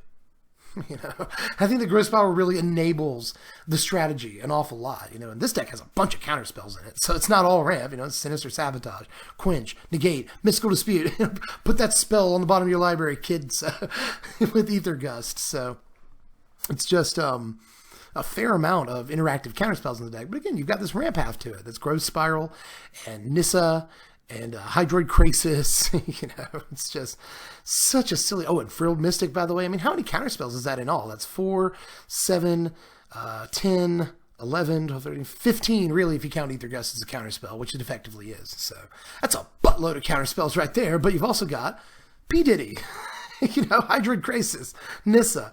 This is a really interesting way. Oh, and still, you've got Nightpack Ambusher, which has been hard carrying the deck for a long time now, but, you know, now you maybe Nissa and Hydroid Krasis can take a little bit of the weight off of Nightpack Ambusher's back, you know. So, again, I just really like the call here.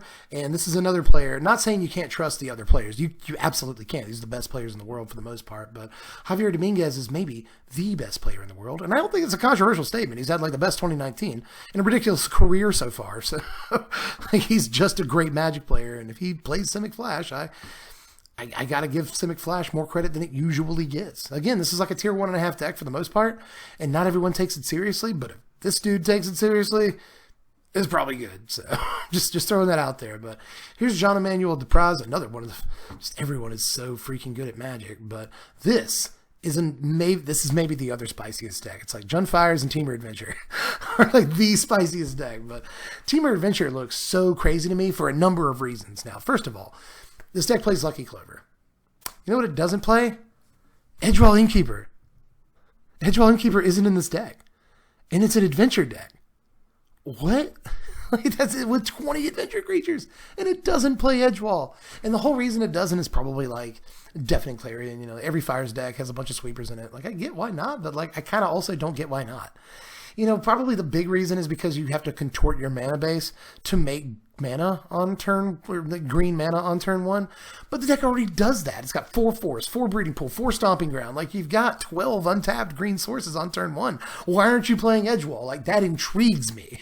I'm not like yelling at him, and I'm curious. I'm genuinely curious. But what the deck does play is Brazen Borrower, one of the best cards in Standard. Fae of Wishes, hilarious. Bone Crusher Giant, one of the best cards in Standard. Beanstalk, Hydroid Krasis, everybody. I meant to say it's got 16 adventure creatures, excuse me, but still, it's also got escape to the wilds. Like, I was really surprised sorry, I sound like a Muppet sometimes with this voice, but I was really surprised that Escape to the Wilds wasn't in the Skyfires deck. I've been playing it in Skyfires, and it's freaking nuts. This card is crazy.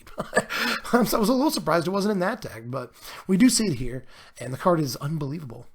I'm telling you, I really didn't want to believe this card was good, but as soon as you resolve it, you understand. Like, the card is just freaking nuts. The ability to play an extra land is actually really good. Just throw that out there too. But anyway, that's just... I don't really have much to say about like the meta-ness of Escape to the Wilds. It's just, it feels really good to resolve. It's a great card. You know, aside from that, Growth Spiral's in the deck for a little bit more ramp. You know, it's kind of sort of rampy adventure deck here because you got this and Beanstalk Giant plus Hydroid Krasis, so there's kind of a ramp plan in here. But Lucky Clover enables that ramp plan. You know, Lucky Clover on 2, Beanstalk Giant on 3 allows you to have 1 billion lands when you untap on the next turn. So that's, you know, when you play your land on the next turn, so that's pretty good. You know, plus you just get basically good Magic cards like Brazen Bar or Bone Crusher Giant. Fae of Wishes to go get any of these. A lot of them are counter spells out of the sideboard to make sure that once you you know, once you have things cinched up and once you've gotten the board under control and all that, then you can just go get a counterspell with Fae of Wishes, cinch the game up that way. So I like that. You know, you go get a Negate or an Ether Gust or something like that. But there's also basic stuff like Return to Nature, which is in the main deck, by the way. Just throw that out there because it kills everything. You know, Disenchant is almost main deckable at this point. The final mode on it is sometimes important, especially against decks that play like Order of Midnight, but mostly destroy an artifact, destroy target Witch's Oven. Destroy an enchantment, destroy target fires. So very good card right now, and I'm not surprised it's main deck, but there's also one you can go fetch from the sideboard. Lava Coil to kill big stuff, probably questing beasts and whatnot. Another Escape to the Wilds of Frogify, that's hilarious.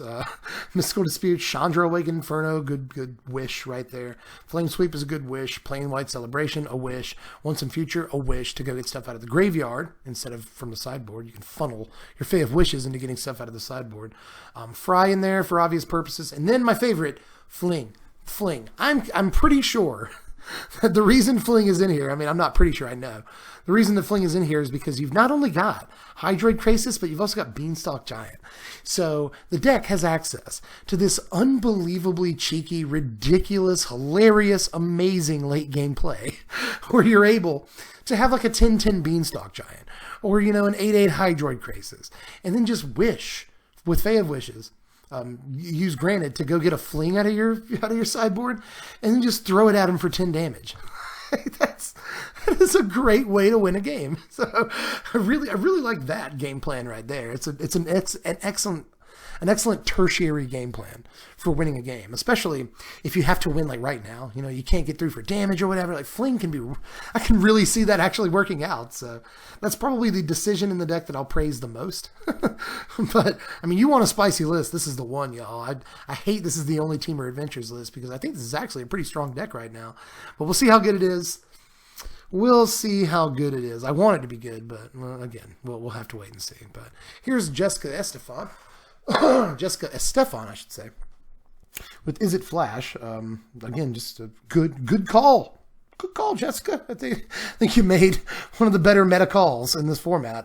Is It Flash just looks great right now, and I love that she is one of the few players, if not I believe the only player, to still be on a copy of Spectral Sailor, which makes all the sense in the world to me. You don't cut all of them. Why did you cut all of them? Everybody else, stick with one because again, we're in a long game format, brothers and sisters. There's going to be a lot of times where you're going to be able to get card advantage off of this. You know, why not play this? I've actually considered playing this in like a Fires deck. It's a way to get card advantage, but don't do that. Just play Kenrith or something. But what I'm trying to say is that a creature that provides card advantage on a stick like this is just great. It's just great in this format. And even though it's occasionally going to get shot down by Mayhem Devils and such, I still think it's worth having a 1-mana card advantage engine like this because you're going to be so easily able to take advantage of this in the late game and just draw like 4 cards in the game off of it. It's paid for itself at that point. It's such a good card. So I don't know why everyone cut all of them. I could see the point in cutting like 2 or 3, but I think Jessica's got it right here with still, you know, leaving one in the deck. But that's the only major evolution. And it's not really an evolution. It's just kind of a pushback from the way that everybody else went with the deck. But I think it's probably a good call to still be on a Spectral Sailor. Also note that not everyone's playing Shock in this deck. She is. I think it's a good call. She's only playing 2, but I think that's right. You know, it's somewhat likely that you'll come up against an Edgewall Innkeeper deck across the table from you, but it's not extremely likely. So I think that in game 1, 2 Shocks is probably the right number. But I'm going to move on here to Jean Rolfe with Rakdos Fires. Rakdos Fires, everybody. This is the actual spiciest deck. He's just jammed together the 2 best decks in the format. Almost like it seems memey, right? It seems like he's doing it for the lulz, but like it actually looks pretty good, you know? Like Midnight Reaper is especially good in a Fires deck, right? Because you're looking for a card advantage engine in these Fires decks. In Midnight Reaper plus Sacrifice Outlet is a really good card advantage engine, so it stands to reason that it would get you a lot of free cards in your Fires deck and allow you to keep playing free spells and stuff. Same thing, by the way, with God Eternal Bantu. All 4 copies of God Eternal Bantu. That is a brave person that's doing that. That's not even the bravest thing in the deck, by the way. We'll get to it in a second. You probably already spotted it, but God Eternal Bantu is obviously crazy with Mayhem Devil, and if I've said it a million times in this video, I apologize, but we're in a long game format, so there's going to be times, and this is so true of a lot of like Jund sacrifice decks, where you get your opponent down to like 3. You know, I just need 2 more turns with this cat, or I need 1 more big turn with the cat and Mayhem Devil and Priest, you know, and I'm going to win this game because my opponent's at 4. And then you lose, right? Or you get your board swept or something like that, and it just doesn't end up working out. Your opponent plays their Cavaliers, they go past you, and they win the game, you know. So a thing like Bantu, on the other hand, gives you the ability to just sacrifice everything. Just sacrifice everything on the board and kill them with a Mayhem Devil right then and there. And that's very good. That seems very, very good to me.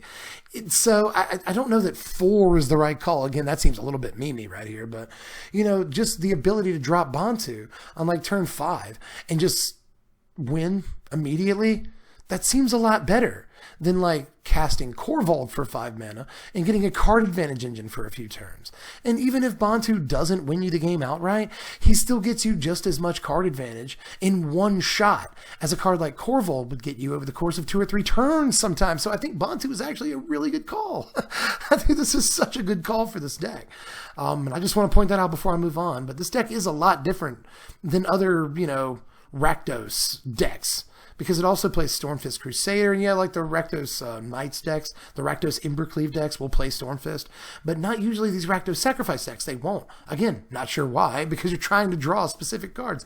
In this deck, more than ever, because not only in this deck are you trying to draw Cauldron Familiars and Witch's Oven, but you're also trying to draw Fires in this deck, right? So a card like Stormfist Crusader that comes down on turn 2 and draws you like 2 extra cards before you get to turn 4 is just unbelievable in a deck like this.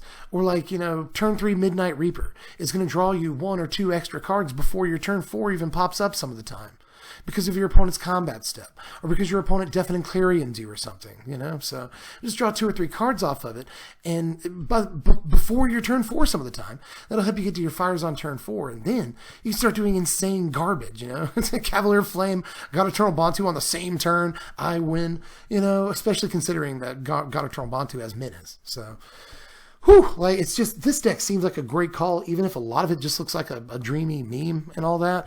Even Covetous Urge, okay, I've honestly been a little bit too wimpy to say this, honestly, because I know it's going to be like the hottest take. Everyone's going to hate it. No one's going to believe me. But I seriously think Covetous Urge is an amazing card in this format. I really do. I've thought that for a while now, for the same reasons that I think like Thought Erasure is a good card in this format.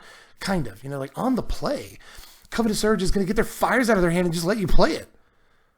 That's nuts, right? It's very crazy. And sometimes it'll get like a Korvold out of Jund Sacrifice's hand, or a Planeswalker of some kind out of their hand, a Casualties of War out of their hand.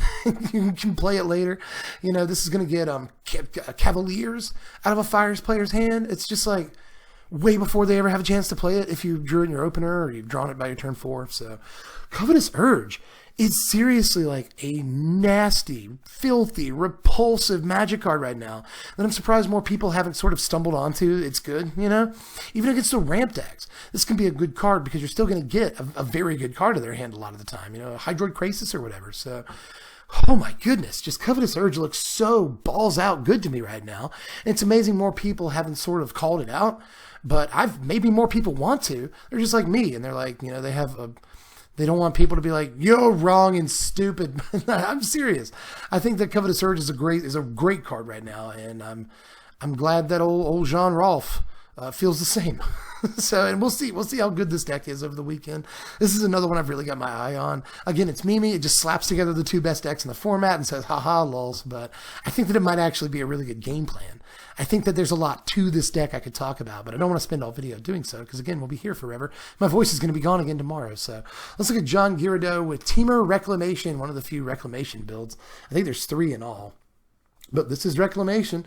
You know, I was saying this earlier about Niv Mizzet.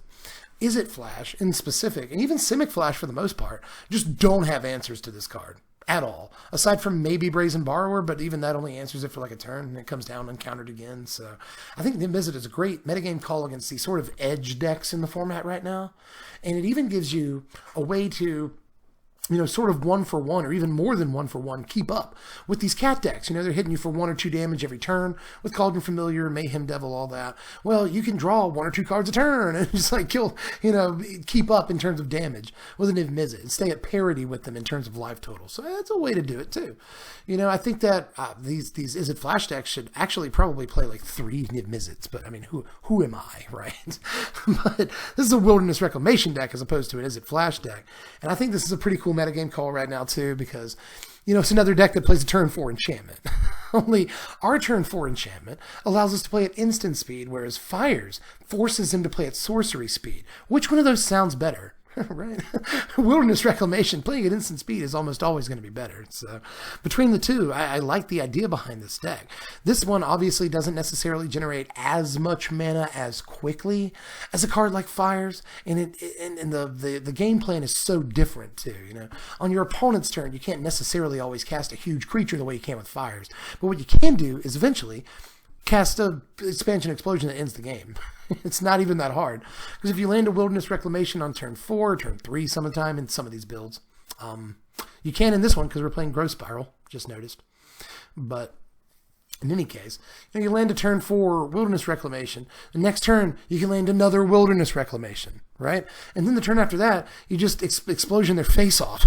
That's actually a really good call, because this deck has always been the kind of deck that's really good in a long format, a grindy format where the game's going long anyway. This is maybe the best go over the top in the late game plan that we have access to. And it maybe is the best one we've had access to in a really long time, other than Field of the Dead. But Field of the Dead didn't even need all game to do it. This one needs a few turns to really do what it's trying to do. So with that in mind, we really hadn't seen much of the deck outside of a few tournaments. But I think that, again, it's in a really good position right now, considering the Fires of Invention format that we're in. And even against Cat Combo, this deck's pretty good because, yeah, they're draining you out for 1 or 2 every turn. That's going to take a while, right? So, with Expansion Explosion, you can just survive until turn 7 and just win. Just win on turn 7 or 8, whatever. So, again, this has just always been sort of the gold standard of blowing your opponent out in the long game.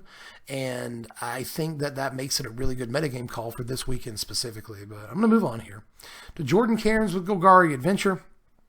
This one, also, by the way, on Rotting Regisaur and the Great Hinge. So a couple of people are doing that.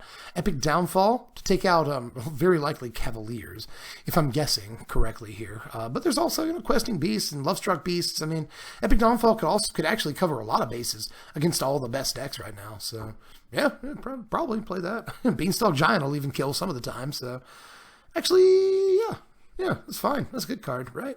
But anyway, aside from that, really spicy pick and the Rotting Regisaur Hinge combo, the bottom end of it is just the adventure deck. I mean, again, what you do with these extra slots is on you. But they've also gone full 4 of Arcbow Ranger, which I think is just that is rigatoni right there. That's spicy. I guess rigatoni's not spicy. It's delicious, but it's saucy. It's creamy. It's good stuff. So, I mean, again, this just illustrates that these builds are very differently built. And I just want to know which one's the best way of doing it. But we'll move on with to Cat Light with Gogari Sacrifice here. And this one also plays 3 Cauldron Familiar, so I was wrong. I just missed this earlier. Okay. I admit when I'm wrong. Some of them are playing 3 cats, but that's because the rest of your plan is so good, It's Casualties of War, Wicked Wolf, Vraska, Masker Girl, Murderous Rider. You just play all the best cards in Standard. You just play the best cards in Standard, and sometimes you get card advantage off of them, but not in the case of Gogari Sacrifice. Adventure you do, but still, this deck you're still playing the best cards in Standard. Green and black is just such a dumb color combination right now. It gets all the best cards, but even though this deck is a couple of numbers off from the other green black decks, it's still very similar in overall game plan. Instead of the giant creatures at the top end of the curve, like Rotting Regisaur and Great Hinge for that kind of value, we get things like Casualties of War, to just blow apart our opponent's entire board state. So kind of on you which one you prefer there, but a lot of the decks are doing one of the two things. But, 5 Color Fires by Ken Yukihiro. Love me some Ken Yukihiro. I've been waiting to get to this one. I did Rainbow Fires on the channel not long ago, and this is actually not super far away from what I put together, but, for Niv Mizzet Reborn, to pair it with Fires of Invention, because who doesn't want to do that? Who doesn't want to do that in this format? It's just such a cool combo. Plus, you also get like Kinrith, Hydroid Krasis, Paradise Druid, Gilded Goose to ramp into, your fires, which is I've really been enjoying with Jun fires lately. Teferi Time Raveler to generate tempo and all that. Just the best turn 3 play. Before you play your fires right now in the format. So, and then Casualties of War to just again blow up your opponent's entire board. It's just I love the way this deck is built. He went way more balls out on like extremely high impact cards. I was just trying to play all the multicolored cards in my Rainbow Fires deck, but it turns out you don't have to do that. Just ramp. Gilded Goose, Paradise Druid will help you naturally cast your Niv Mizzet Reborn some of the time. So that helps out right there. You can even get to it sometimes before fires. This deck can feasibly cast a turn 3 Niv Mizzet. It's possible. So hope that happens on camera at some point. That'd be really nice. But he also gets Escape to the Wilds, just because again in the late game this is just an unbelievable card advantage engine. I was playing it in Jun Fires, Ken's playing it here in 5-color Fires, because if you're playing 5 colors, this is just probably way better than a card like Drawn from Dreams, for instance. If you're looking for a card advantage piece, and you almost always are in these Fires decks, because they have to keep a fair number of cards in their hand to keep playing the game. Keep getting free value off Fires and all that. This is just a really hot build of this deck. I love 5-color decks for the most part. I like Fires too. I don't think that it's too much of a problem in the format, but I love my boy Niv Mizzet Reborn so much, and I love that this deck actually has been lent some credence, because this deck is actually at Mythic Championship 7. That's just, love it. Love it so much. But let's go to Kenji Yagishira with Team of Reclamation, and this is another one that's built very similar to how a lot of these decks are built, very heavy on the instants, because we're mostly playing as kind of a control deck. For the most part, we can, because even though we have a sorcery speed play, it translates into an instant speed play. With Wilderness Reclamation, we have to spend 4 mana on our turn 4, but as long as it resolves, we get to untap our mana like immediately, right? Or, as soon as we say go, we get to untap our mana. So we effectively play at almost entirely instant speed in this deck, and we're kind of a control deck, except that we're trying to, our Pearl Lake Ancient or whatever, our Lochmere Serpent, our big finishing creature is actually just Expansion Explosion. I mean, the deck very often plays 0 creatures in the past, but now we have to play Brazen Borrower. Arboreal Grazer is something you don't see every day, but it makes all the sense in the world. Get to your Reclamation as quickly as possible. And the deck plays like 1 million lands. 27 lands. So Arboreal Grazer makes plenty of sense. Moving on to Kohei Yoshino with another Azorius Control build here. And this one is a little bit different, but not much different. Now, the biggest difference is that this one is a little bit more like the Blue-White Control decks from about a month ago, when Blue-White Control started sort of gaining traction against the Oko decks. This one looks a little bit more like that. Agent of Treachery is in the deck as a 2-of, and a Mass Manipulation. Now, for my money, and my money's not worth much, but for my money, a lot of people are trying to find the best late game plan in this format right now. And I think that Manipulation and Treachery, Agent of Treachery, are still, maybe especially Mass Manipulation, is still maybe the best late game plan in Standard right now. All things considered. I think Mass Manipulation is a broken Magic card, even though it's like really overcosted. They tried to cost it as appropriately as possible, but it effectively still says you win the game on it. And there are just so many ways of generating a buttload of mana in this format. And even in decks that don't need to, this deck doesn't play Nissa or anything. It doesn't play Ramp. It's just a control deck that's looking to like Planar Cleansing, Time Wipe, just completely take control of the board. Gadwick to lock you out of attacking with your creatures. And Brazen Borrower to keep important permanents off the board. It's just, it completely controls the game, mostly at instant speed, but sometimes with these big board wipes and stuff.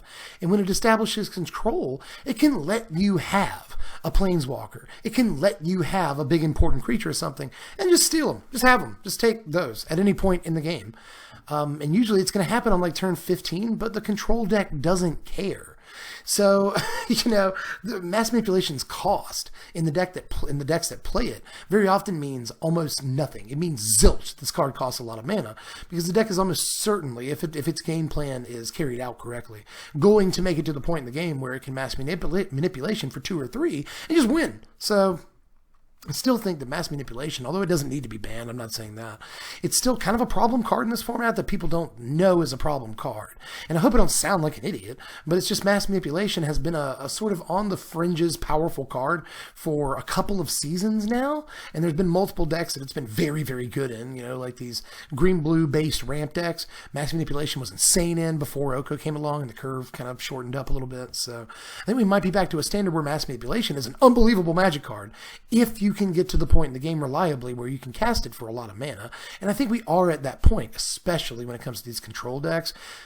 Control is so good against fires. It really is. It blows out fires.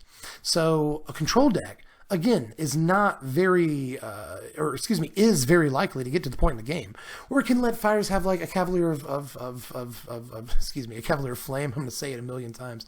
And as long as it can, withstand that initial hit, it can just steal that Cavalier on the next turn and win the game off of that. It can steal the fires and win the game off of that. There's just a million things that mass manipulation can do right now to win a game. It can steal Edgewall Innkeeper and like a bunch of creatures. I mean, Edgewall Innkeeper's not going to do much, but it can steal a bunch of creatures like Questing Beast, Rankle, and all that stuff.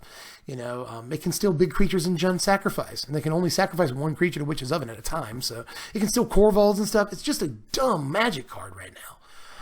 That I think is actually just a really great meta call, and I'm surprised this is the only, to the best of my knowledge, the only or one of the only blue-white control decks that is playing mass manipulation, and Agent of Treachery for that matter. It's just a silly Magic card that almost always swings the game completely in your favor. It's just very hard to come back from a resolved Agent of Treachery. So I've got my eye on this deck. I'm telling you, Control is a very serious deck. But let's go with Li Shi Tian here, another one of my favorite players on a personal level. I really like Li Shi. The only player to bring mono red to Mythic Championship 6, was it 5 or 6? And made the top 8. So I mean, a very good Magic player here on Jund Sacrifice. And this version of the deck is very similar to a lot of the versions of the deck that we've seen. I think this is actually the most popular build. These numbers right here, minus the Thrashing Brontodon on most occasions. But in this tournament, we see a lot of Thrashing Brontodons because the format is so heavy. Not only on the mirror match, obviously, but on the Fires match. So, it's a fairly rote, cut and dried build of the deck, and I think this is probably the most popular build of the deck at the moment. So, moving forward with Lucas Esper Berthal with Simic Ramp. One of the few players on Simic Ramp, but he is on this In-Race Forerunners plan that I was discussing earlier with, there it is, Finale of Devastation, where you just go search up In-Raise and win the game. Again, we're in a format conducive to doing exactly that right now. They're only on one Quasi-Duplicate, but they are on Quasi-Duplicate, am I right? It's pretty crazy that Quasi-Duplicate is an acceptable card to play right now, but it is. Because when it copies Cavalier or In-Raise or Risen Reef, excuse me, it's just ridiculous. Had to take a sip. All apologies, but let's move on to Luis Salvato, Sultai Ramp. Again, Casualties of War probably makes this the better deck when compared to the Simic Ramp decks, but that's your call to make. I think this is a little bit better, but again, this is a pretty standard build of this deck so far. It's got the 6 Hydroid Crasises and everything. Let me cough, jeez. Okay, I'm back. Here's Marcelino Freeman with Just Skyfires. This one's playing Fae of Wishes, which again, you just don't see every day.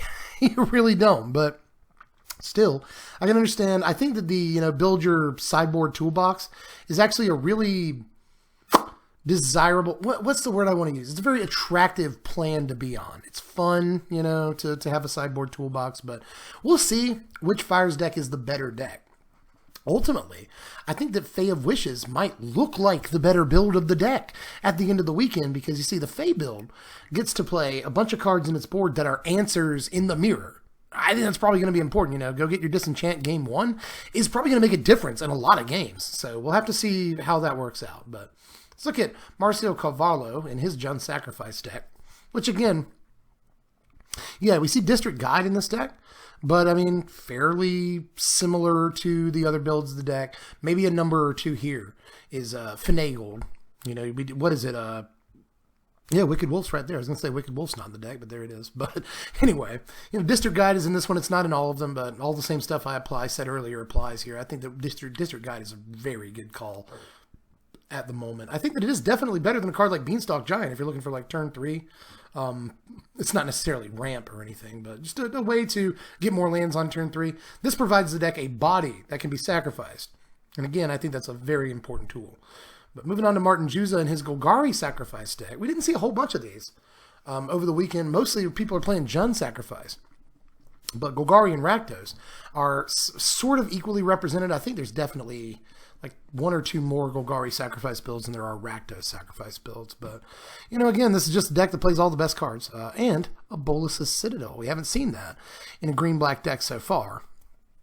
Or at least a green-black sacrifice deck. We haven't seen that in yet. So, yeah, I can see Bolas's Citadel just being like the best piece of card advantage you could ever want in a deck like this. Especially if you're gaining life. You know, you got Murderous Riders, a lifelink creature. It does hit you for a little bit to begin with, but it gains you some life back in the long run. Plus Vraska gains you some life if you're +2ing her. God, what else? Cauldron Familiar gain you a little bit of life too, so you can kind of funnel that into Bolas's Citadel, and if you just get like 3 cards a turn off of Citadel, I could see that being like all the card advantage you need. So it's actually a sweet build just because of the one Citadel. You know, Matthew Nass here with a Just Skyfires build, which yeah, more or less the same. Although he's down on Bone Crusher Giant. Usually we've been seeing like 3 or 4 of these. Nass is only on 2. What is Nasty doing instead? Oh, Justice Strike. Okay, Justice Strike, Ether Gust in the main. Okay. He's doing the same thing that a lot of the Flash decks are doing and playing main deck Ether Gust. That makes plenty of sense. I wonder how that call's going to work out. I don't know how I didn't notice this before. Justice Strike, also a good piece of removal, you know.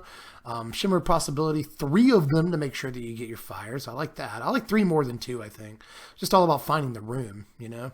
But overall, I was going to say a cut and dried list, but not necessarily. You know, Ether Gust, I think, is going to be a great call, especially when it comes to breaking mirrors, which we see a lot of these Fires decks trying to do. So I think Nasty might have a good meta call there. But moving on to Miguel Guerrero Leon with Teamer Reclamation.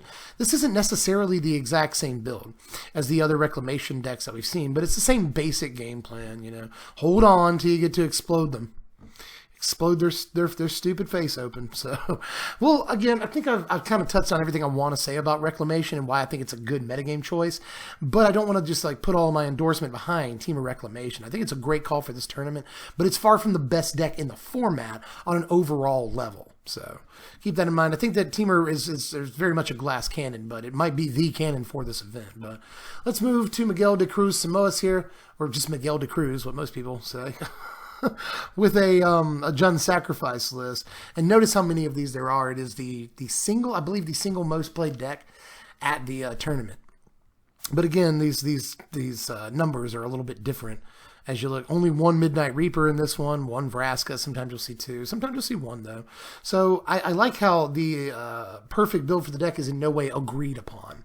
Again, I think that's very important for determining the health of a format. Not only are there multiple decks, but if there are, 4 or 5 top tier decks, which is more than you could ever really feasibly ask for, but if there's 4 or 5 decks that are all in the top tier, which is kind of what we're seeing right now, then are there different builds? Is there an agreed upon build to these decks? And it doesn't look like there is in terms of all of the slots so far, much less the sideboard. So I think that's probably a mark of a healthy format too. But Mike Sigrist here with a Just Skyfires list.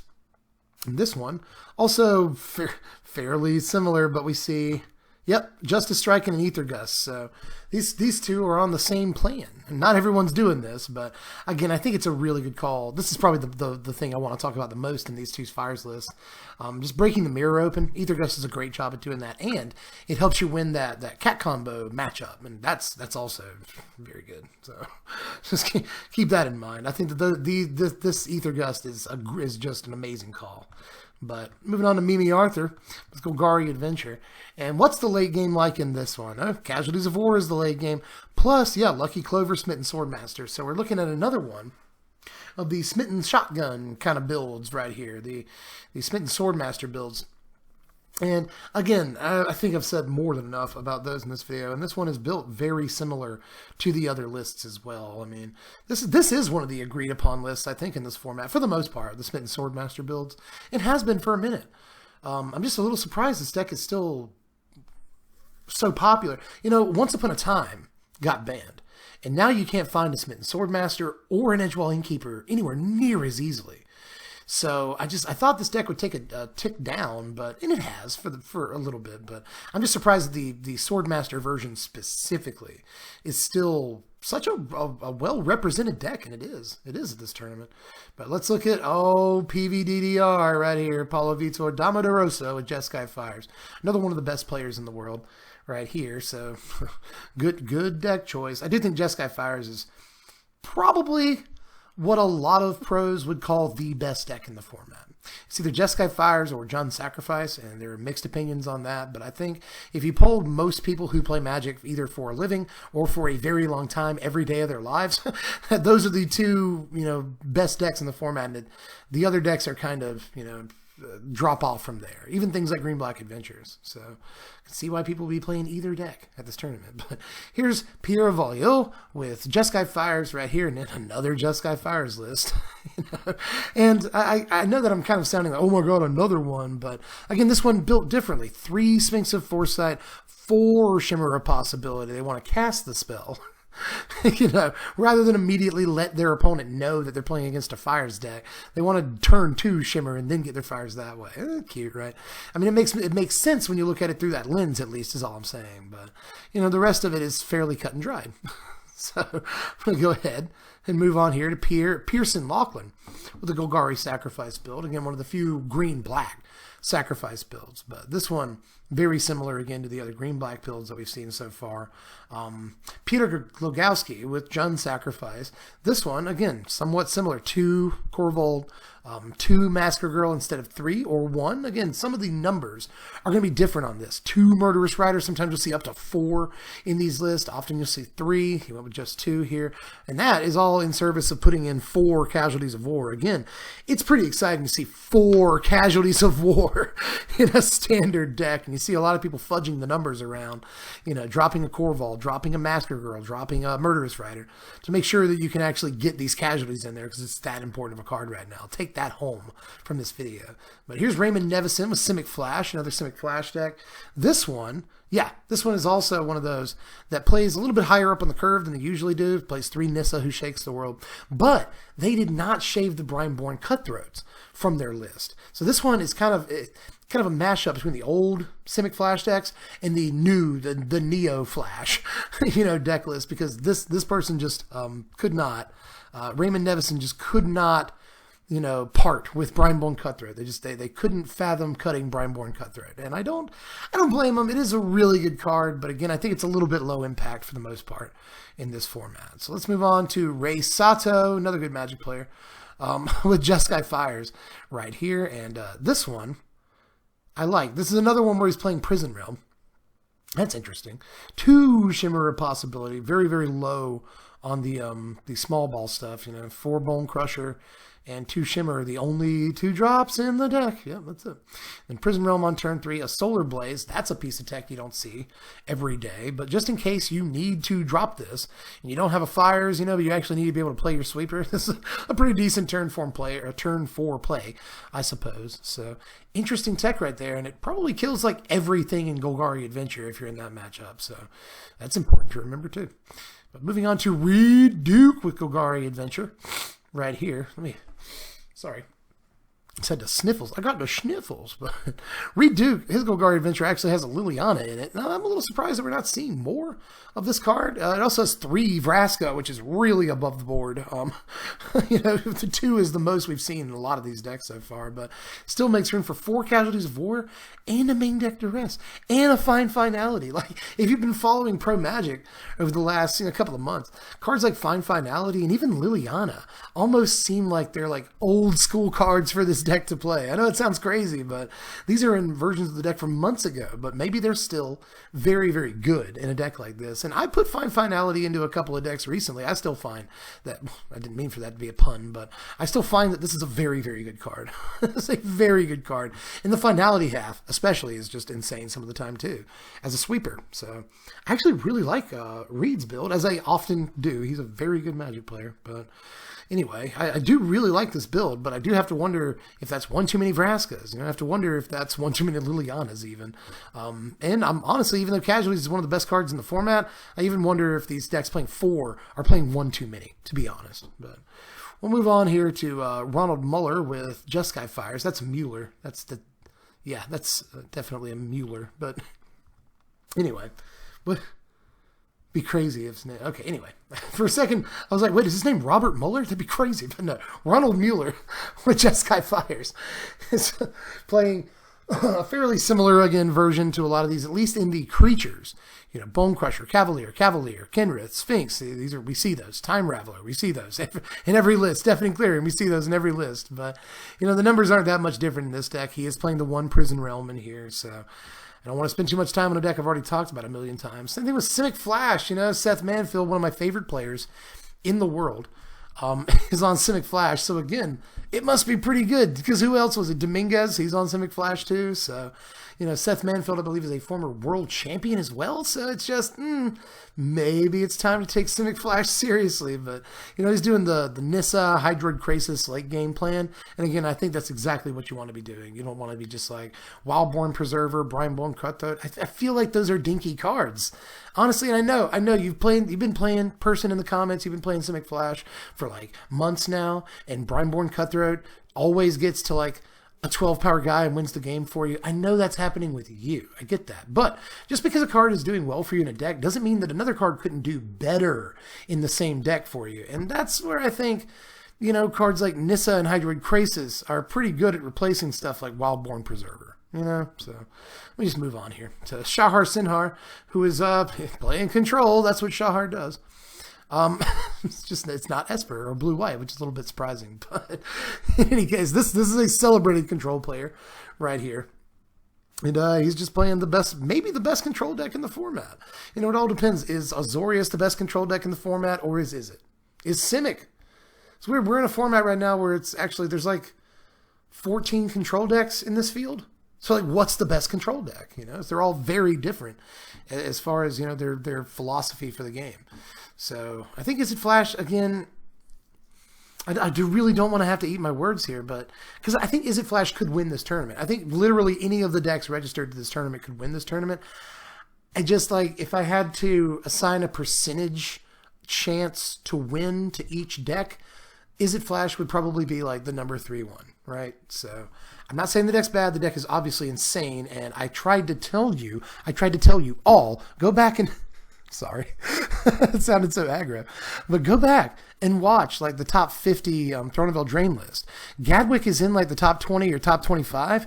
I had so many people that were like, Dev, Gadwick's bad, man. Dev, Gadwick's bad. You know, dude, Dev, you know Gadwick's bad. I even had people message me over the last month that were like, dude, Gadwick's not seeing play. Why do you think that card's so good? Why is the card good? It's not good. Turns out Gadwick is seeing play. Now, right? Now that we banned all the cards that were too broken to exist in the first place, Gadwick is seeing play. So my evaluation skills are not off. The card is unbelievable. I just wanted to shove that in your face. But anyway, let's move on to Yasuoka here. Shota Yasuoka, the other 5-color Fires player, but this one not on Niv Mizzet. I find it really cool that there are 2 5-color Fires decks in this tournament, but there's not, you know, they're not the same like at all. Not even close. You know, this one's playing 4 Golos, which is such a good call for a 5-color Fires deck, y'all. This is, I guess my voice really can do excitement. But anyway, you remember that from 5 hours ago when we started this video? But anyway, Golos looks like such a good call right now because this gets you your 6 land in your Fires deck, and that helps you play your Casualties of War, and that can be really tough to get to sometimes. You can also get that 7th land for like Agent of Treachery, you know? So Golos, and for casting your Beanstalk Giant, helping you cast a big Hydroid Krasis, like Golos just going and getting another land is actually really, that's fantastic. It's so good just that he does that. But this is also, you know, I was saying earlier, activated abilities are so good in these Fires decks because you're going to have the mana to spend, right? Like you get 2 free spells every turn, and you get to tap your lands however you want to. So this, right? Just like if you don't have any cards in your hand, this is a crazy piece of card advantage, and that's all these Fires decks are looking for, is like the best piece of card advantage to make sure that they can stay stocked and stay casting free spells to take advantage of Fires every turn. Well, Golos lets you do that, provided that you have the mana to do so. You pump 7 mana into it, and you get 2 free spells that turn. Anyway, you know what I mean? Like, It's just such a good activated ability. It's so good. Like the spells are going to be free anyway because you activated Golos, but still, excuse me, when you don't have any cards left in your hand, you just want a card advantage piece, Golos is truly ridiculous in these Fires decks. So I think this is a great call. I really do. And I hope that this deck does well. Of the two 5-color Fires decks, I actually think I like this one more. Even though Niv Mizzet is my dude, don't get me wrong, like that's ride or die for life. I love Niv Mizzet Reborn, but that's just kind of like the me. You know what I mean? Like this is kind of like the me that wants to have fun, play Magic, but like the spiky side of me that wants to determine which of the two 5-color Fires decks is the better one. I totally all day. I think this is probably the better version of 5-color Fires, but they both look like. Whew, very good to me. Just put that there. But we move on to Simone. Excuse me. Simon, is it Simon? I never have gotten this name down. Simone Rakuto, excuse me, with Simic Ramp right here. And this is the same basic idea. You know, 2 quasi-duplicate, but they slipped in a mass manipulation, everybody. They also put in incubation and congruity, which also makes plenty of sense to me because you're going to be looking for creatures a lot. Like a lot. Excuse me, I burped in the middle of that sentence. But, you know, incongruity can kill, not outright kill, but take care of Cavaliers and stuff at instant speed. That's something this deck doesn't really have many ways of doing, so that's pretty cool right there. But incubation, specifically, is pretty sweet at helping you find these, you know, important creatures. It's like being able to play Once Upon a Time, kind of, you know. But I love the addition of mass manipulation in this deck. You know, if Hydroid Krasis and Nissa can't get it done, mass manipulation definitely can. But along the way, you've got, you know, quasi-duplicate on your Agent of Treachery. You've got quasi-duplicate on your Risen Reef, on your Cavalier of Thorns, and it's just like the deck is full of plays that are really, really hard to beat. So big fan of the way this Simic ramp deck is built, and of all the ramp decks that we've seen so far in this video, I think this is the best one, despite the fact that Mingucci's on Simic ramp. And there's a couple of Sultai ramp decks out there and that I've said are just better because they get to play casualties, but man, I don't know. Mass manipulation plus quasi-duplicate and all the stupid stuff you can copy, that looks good to me. That looks so good to me. But moving on to Sifka, Stanislav Sifka, to be exact, a Gogari Sacrifice deck. This one, very similar to a lot of what we've seen, but there's fewer casualties of war than a lot of the decks are playing, and just the one Massacre Girl, but they've worked in a Bolas' Citadel. Again, I think this is a great call, because if you can actually get it onto the battlefield, you're going to win the game, you know? You just get all the card advantage in the world, so seems like the right call to me. But let's go to Stephen Croak. Is that right? Stephen Croak with Gogari Sacrifice here. This, too, fairly similar to a lot of the builds that we've seen, but they play the four full, you know, casualties of war. That's going to get me every time I see it.